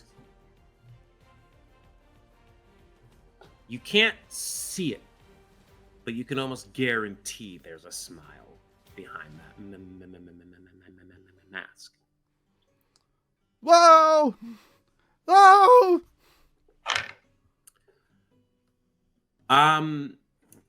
Is anyone else able to spend luck to advance their turn? here? Yeah, I'll take a luck to seeing that shot kind of just bounce off this cat. I'll rush in. I'll use a take my minor action to jab in some jet. Yeah. Okay. To give myself an action point. I'll use that action point to clear this extra zone to Mhm. get next to the foreman and use my major action to attempt to move or push him into cover. Okay. Ooh.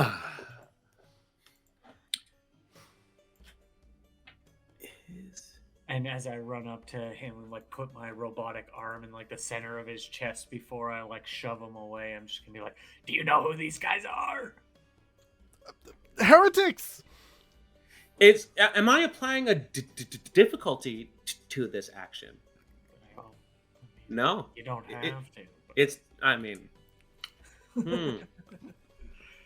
You know, I'm going to say because the Inquisitor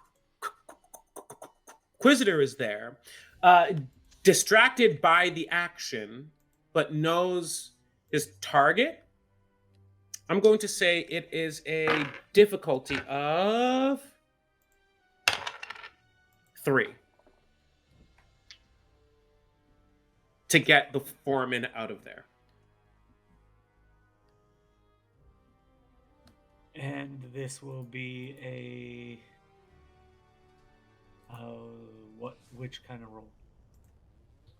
Oh, what were you going to roll to make this action? I'll let you choose that. I would assume an athletics roll of some kind, strength, right?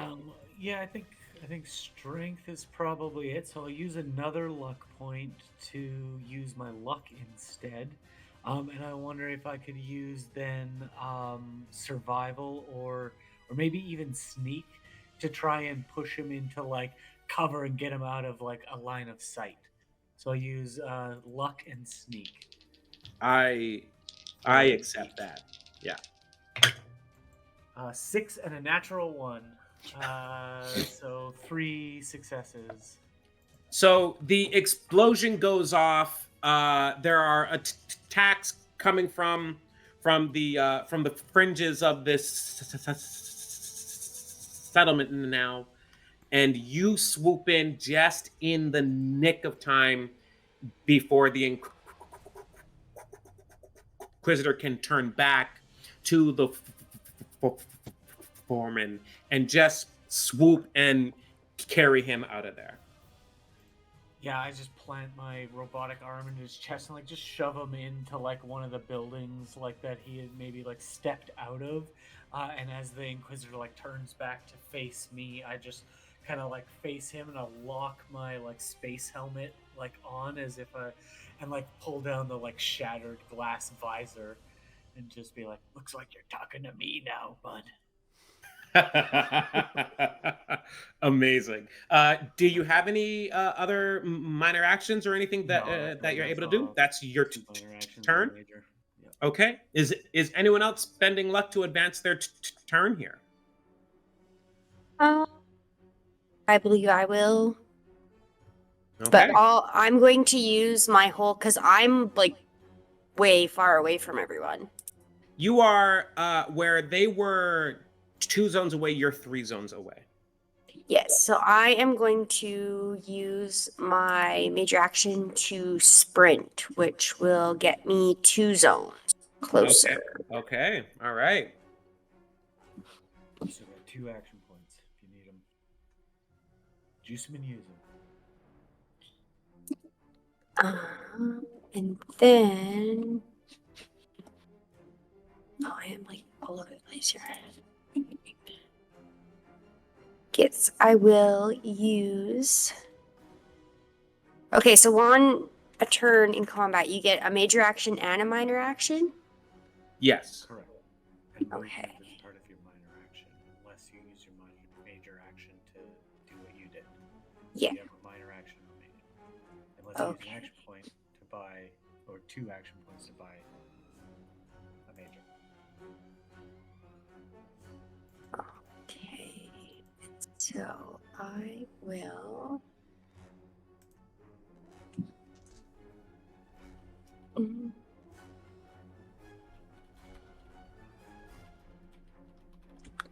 Okay, and you can only...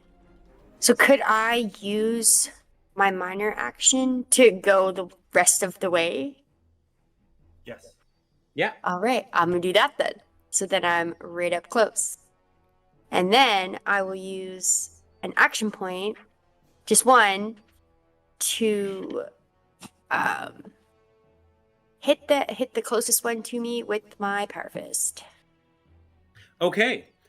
So I will say that the closest one to you is the same one that the good doctor tried to fire at and did not phase. You caught me good. All right. So They are that- armored. They look very dangerous. And right now they're very smarmy. Smarmy. So you mean extra punchable? It's reduced by 1. Get out of here! Come on now.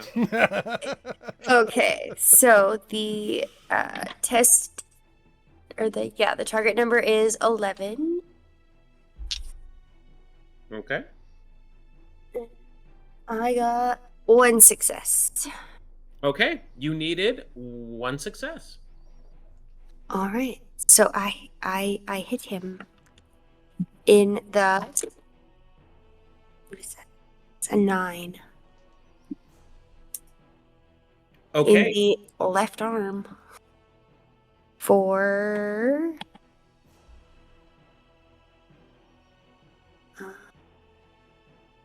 2 1s, a 4, and a 5. So that is. So That one's a 34. thing. Oh, the 5 is 1 point plus effect, so it will stun him. And then. So it does, yeah, 3 points of damage and a stun. 3 points of damage and a stun. Excellent. So you hit in the arm, right? Yeah. And the power fist is like, and you see like it shifts, like the armor dents a bit, but like the arm inside shifts. It doesn't like pop or dislocate, but it gets close enough that like this soldier is like on guard now, but like really like shaken back by that action. You hear behind the mask, mother, and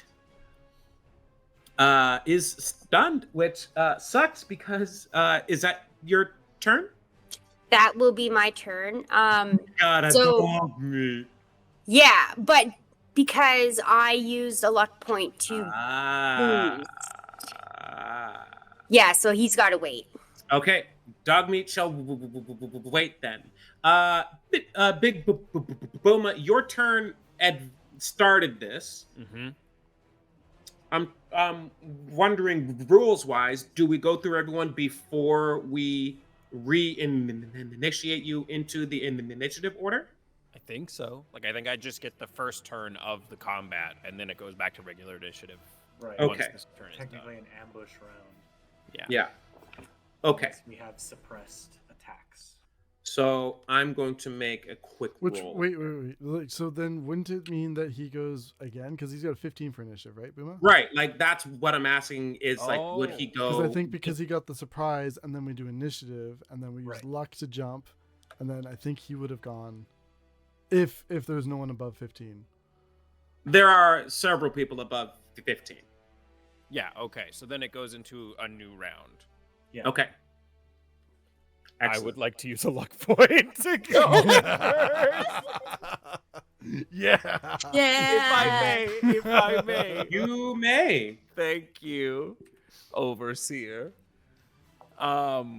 And this, okay, I'm about to try something really stupid. And if you're like, no, that's just too much, please tell me. So we have a already partially wrecked, what was it? Not a plasma gun, Gamma gun. gamma gun. I would like to try and get it to malfunction on purpose. Like, I would like to try and engineer it to malfunction. I basically want to like turbocharge the fuel cell and then throw the gun. That is what I would like to do. Again, I don't know if this will work. I don't know, or maybe it's like, difficulty 11. All right. Under the repair skill. I'll say this, right? Like, yeah, like there is a repair action, like a repair skill, right? I'm just trying to think, like, would this? Because you're like jury rigging it, right? Yeah. Yeah. Well, it could be Basically, fun. I'm gonna Could be punch fun. the fuel cell that's already cracked a bunch of times. Right. But you're doing a repair, but it's disrepair. It's jerry rigging. Like, Mhm. do I could be convinced that you use explosives instead. Hey, I'll take it. That's the intention. It sure is. Right. I'm trying to turn a gun into a bomb. But I'm going to insist that you use intelligence. I understand. I get it.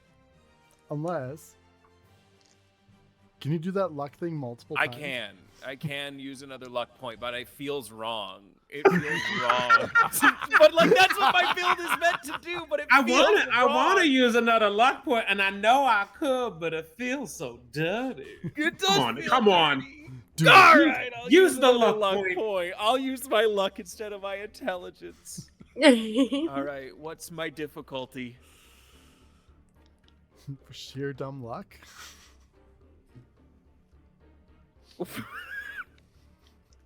You don't normally work with energy weapons. Actually, What is your energy weapons are the only gun that Boomo will use. Oh, so I have a tag for energy weapons and for explosives. The end is Difficult- nigh. difficulty of 2. Okay. Okay. And it's not, and I would say 1, but you're trying to do it on the fly, right? It's Yeah. happening fast. It's happening in the moment, in the heat of battle. People are like taking notice of you now, aiming their guns. Mm-hmm. How many action points do we have as a group? We're out. We're out. Oh, All are- right. oh, are straight we? roll. Here Do you we want go. one?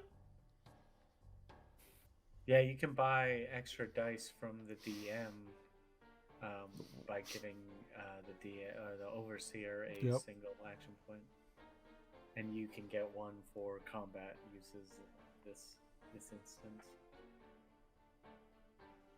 Do it. Do it. Do it. Yeah, I'll Do do it.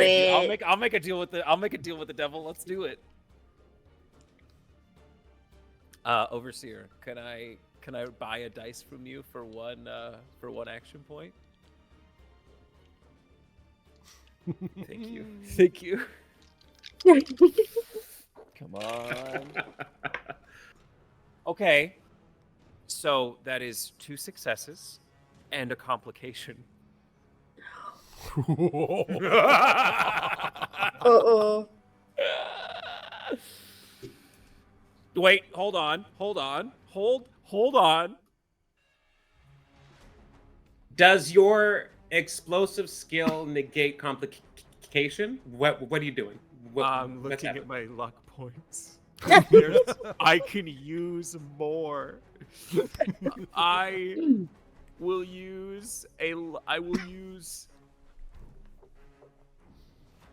I will spend 1 more luck point to re-roll my d20. Yeah. Wow. Yo, luck is broken. Yeah. Yeah. 3 You have 10 successes. luck points. Here's the thing: luck will run out. It sure will, especially at the rate I'm going. 3 successes. Okay, cool. Yeah. So you only needed 2, so you gain an additional action point. You've jerry-rigged this thing. Uh-huh. That's the action. It will require your next turn in order to throw or detonate or do what this thing is meant to do, harm-wise. That's But- fair. It's ready to go. Oh, here's Okay. hoping I can wait. I'm gonna say the words. I can wait. Let's hope it's true. Okay. I believe in you. Is that the end of your turn? I will use my action to close the distance. I'll just get 1 zone closer so that I'm close instead of 1 zone away. Okay. Excellent. Rad. No pun intended. I can do puns too. So I was gonna make a roll earlier to determine a thing. Uh-oh. Do you want high or low? Hi. Always high. Okay. The children of Adam disciple goes first. And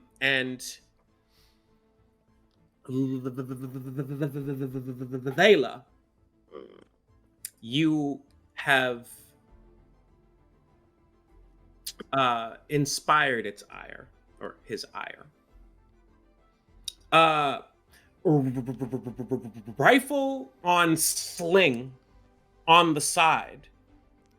Didn't get a chance to pull it up before he was slammed by your intense power fist hit. So instead, he draws what looks like the gnarliest looking device. It is a curved ripper. It is a hand chainsaw adorned with the markings of a disciple of Adam. At least you think it is, because it is so caked with blood of former opponents and victims. This time you don't need to imagine the smirk or smile. You hear it behind the muffle of the jagged iron wrought mask. For Adam.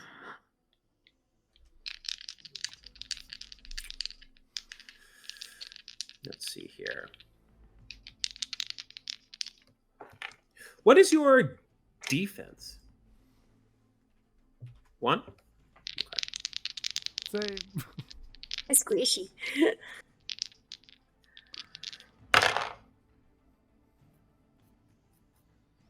Okay. So that is 2 successes at strength plus melee. I am really sorry about what happens now. No, he's not. Don't believe him. He's not, you must. I don't enjoy this part. I just know how important it is to the experience I'm offering you. Okay, so that doesn't do anything. That does.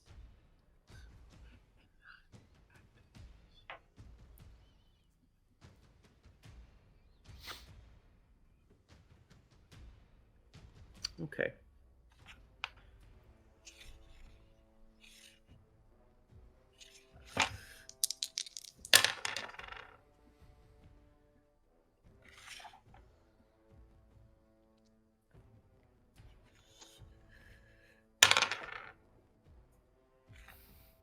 Okay. That is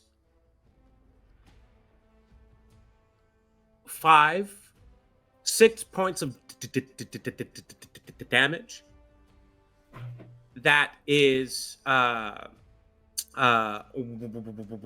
of them rolled high, rolled a which activates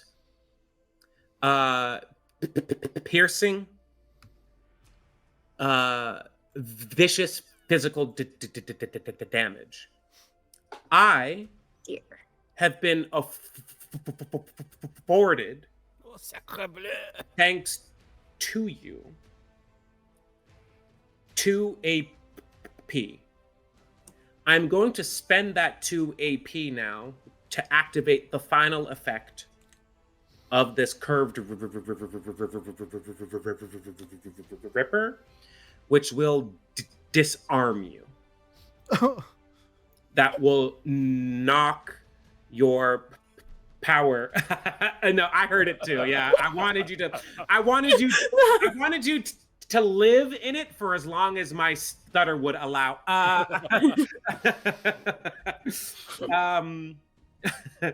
And it knocks the power fist out of your hand. Well, that's no good. And this is 6 damage to. How would this? Oh yeah. Oh, sorry. I have to choose a Yeah. part. Right. I haven't rolled that yet. And what does vicious physical damage do? So Adds 1. Huh? Vicious damage. Vicious adds 1 if you roll on the effects. Yeah. Okay. So it would count as a 2 damage instead of a 1. Okay. And then vicious 2 or vicious 3 adds 2, so 3 and 4 damage. It's brutal. So 7 points of damage instead of 6. That sounds right. Yeah, for each effect die rolled. To your left leg. Okay. And so how does HP work? Because there's like the total HP and then each separate HP for Yeah. the pieces. Interesting. Damage and injury. We'll find. Yeah, if you get critical, you take an injury, which you did because it's over 5, so that limb would be considered injury. You Yeah. immediately fall prone as your leg gives out under your weight. You can no Mhm. longer take the sprint action, and the move action is now a major action. You have to like drag yourself towards the next. Okay. So, We need a doctor's bag. but that's still. So is it just the damage goes just to that limb? Yes. No? Or does it also affect total? No, you're HP? you're checking both, right? So you take 6 damage to your HP, but then your limb takes that much damage, and is tracked separately so that you see like how when it becomes unusable, or comes right off. Yeah. So if it drops Okay. to 0 on a critical hit, Mhm. you would So I lose take that. 7 damage on both my total and my. Yeah, and on the Oh, drops to 0 on a critical hit. So I guess it would be at 0 since it's unusable. And okay, and then I lose. Yeah, you know when you hit those bodies just right in Fallout and they explode? Yes. That's the thing. This is the mechanic. Yeah, that's what just happened to my leg. Hey, don't worry, the foreman's got a spare. Oh my True. God. No, Layla! The rest of the children of Adam disciples, the rest of his enemy type, the other 4 begin fanning out through the village and setting it alight.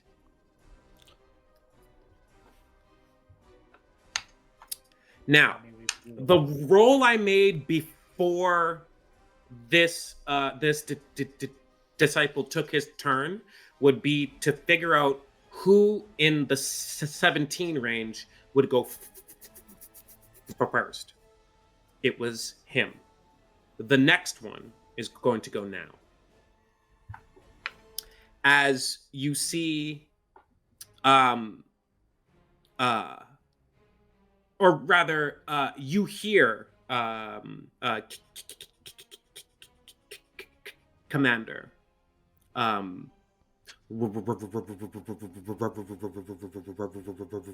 rustling from the inside of the shack that you shoved the foreman into, and then he proceeds to walk out with something in his hand that you've never seen him hold. It is a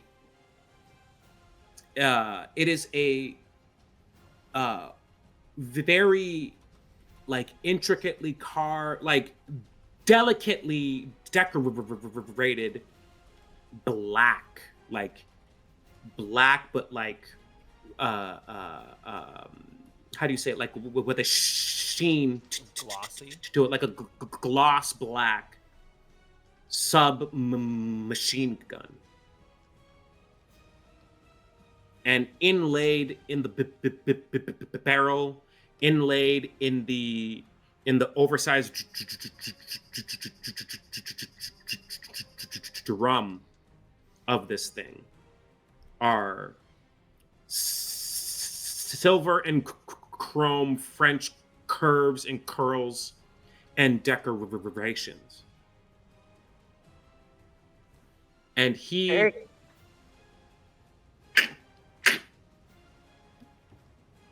and opens up. It's a legendary item. If he goes down, We're I'm not losing that holding shit. it. So remember all those action points we gave the GM? I do now. Whoops.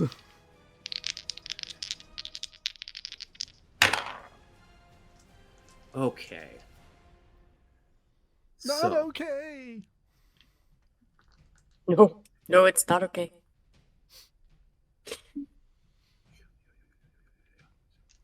Wait, just for confirmation, is this Alan with the beautiful? this gun?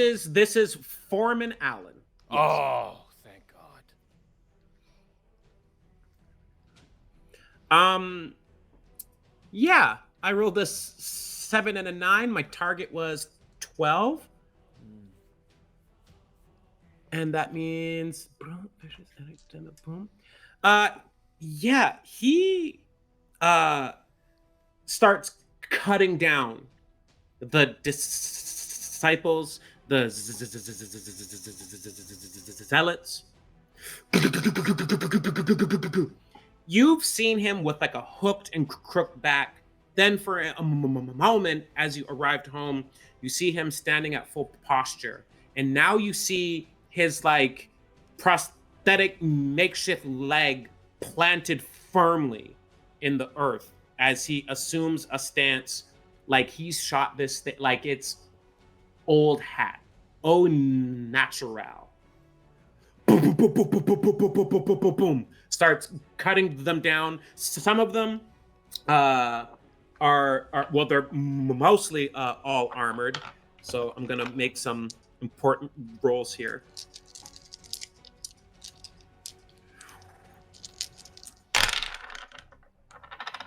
That was dramatic and wow.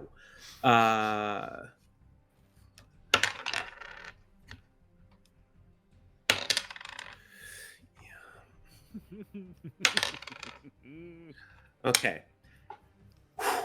So, all 5 of the zealots fall. 3 of the 5 disciples fall,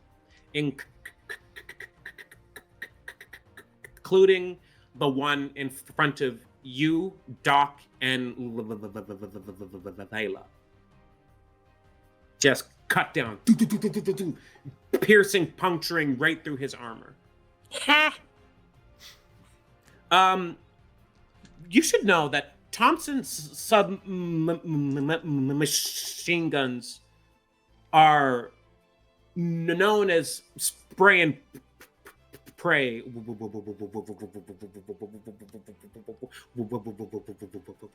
weapons. They're not accurate things. They're meant to comb through an environment. It is baffling that this crotchety old man is, to quote one of my favorite films, a fucking surgeon with this gun.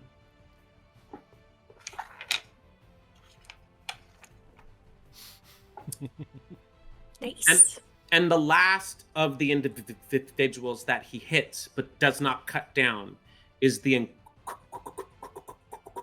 Inquisitor, who takes those hits. Seems like he's still standing, still up, but doesn't want to take any more. And you hear underneath his mask, and he says, "We should have killed you when we had the chance." It is his turn now. Also on an initiative of 17.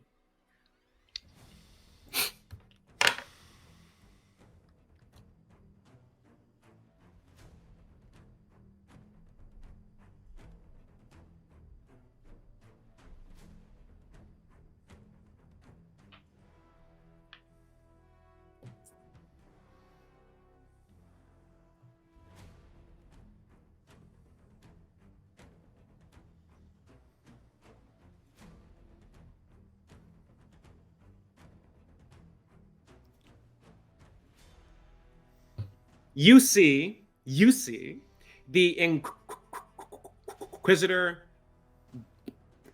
pull his arms into himself. That dim, sickly glow coming from the seams of his armor begins to irradiate more brilliantly, and you can even hear it.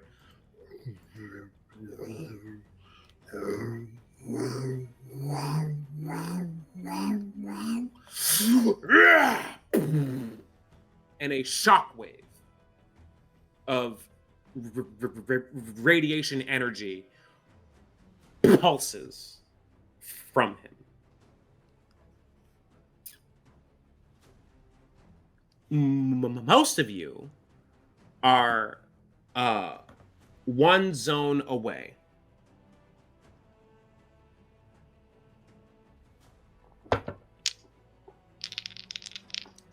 That puts you. Would I be up close having pushed? Would I be up close having pushed the foreman? Yes, you would be up close. So.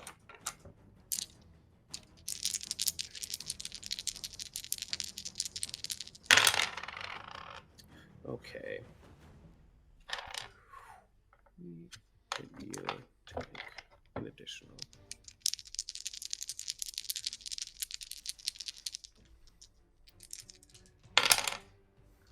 Okay. So, most of you take 5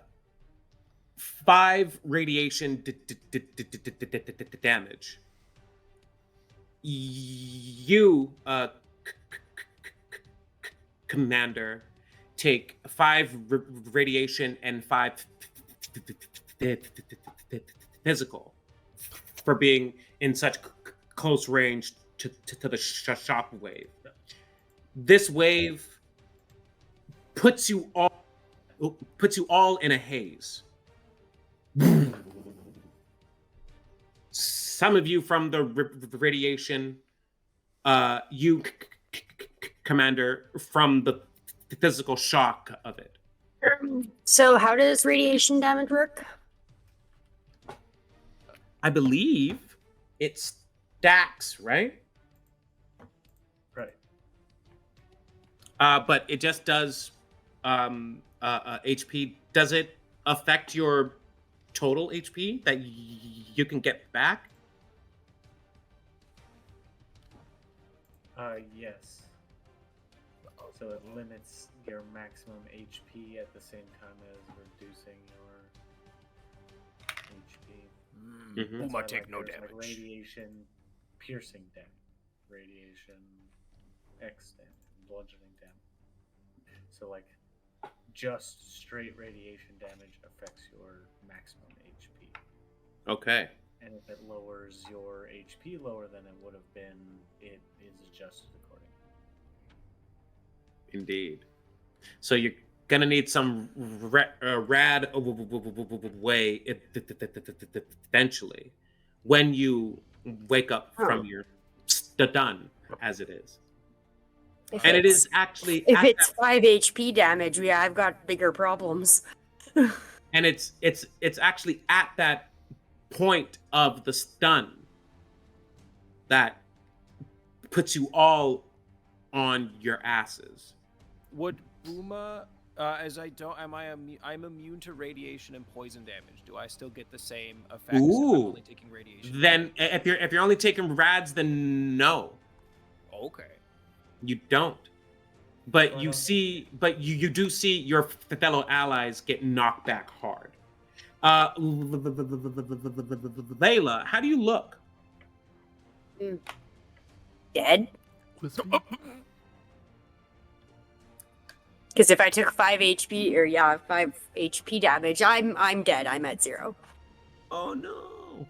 Let It's us see. 5 radiation, dying. not blood from the explosion. Because unless you were close, you only took radiation damage, which means your maximum HP is reduced by 5. But Oh, okay. So not my... regular HP. Okay. The stun still takes effect, though. But yeah, your total maximum is now reduced by 5. So even if Okay, you so yeah. healed, you only have that much. And it is in this instant, Big Boma, that you see the remainder of the force drag one body away, and it is that of the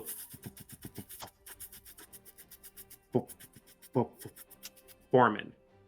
You know that you could go after them. You could cause a big bada boom, or you can help your friends in this instant.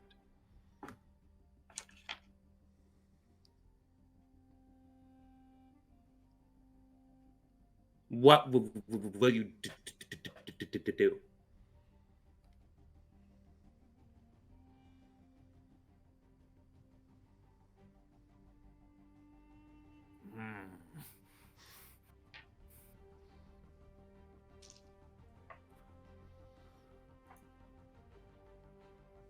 Booma will throw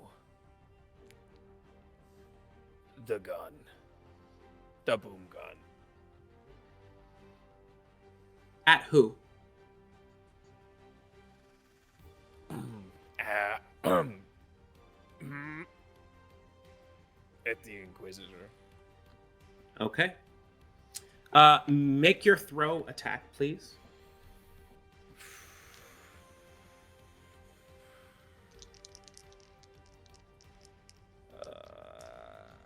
Perception plus explosives. Defense of 2. Okay, 13 to hit. 13. Oh, that's a 4. And he's cocked. And is a 1. Hey! Amazing. 3 successes. 3 successes. So you've jerry-rigged this item. So a regular grenade does physical damage. Mm-hmm. We'll treat this like a gamma grenade or a gamma mine, where it deals the same amount as a grenade in both physical and radiation. And it's can you roll damage for that, please? Yeah, so a regular, like a frag grenade is 6 damage die, I believe. Mm-hmm. I don't know what a... Pardon? We got an action point, so you could add 3 of them. I don't know what a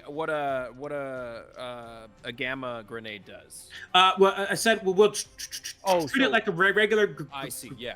grenade that also deals its value in radiation. All right. Well, what kind of a super mutant would I be if I didn't use a luck point and an action point? Let's go. I don't know, a regular one.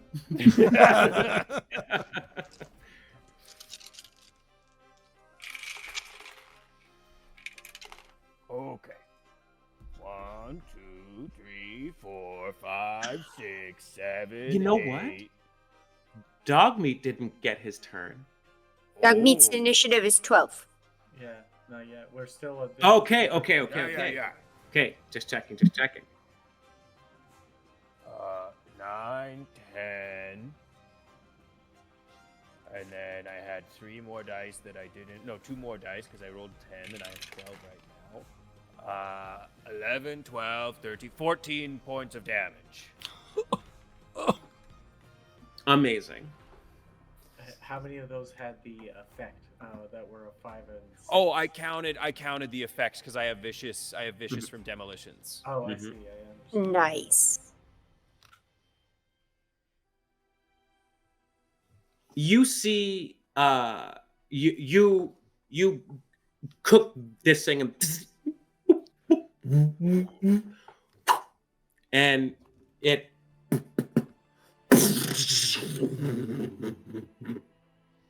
and you see him fly. And he looks dead. But then an arm. And another arm as he gets to his knee and then stands up. His helmet knocked off of his head. And he turns and looks at you. And you see a glowing one.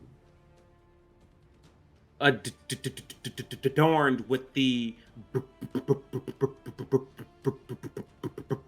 brilliant markings of Atom.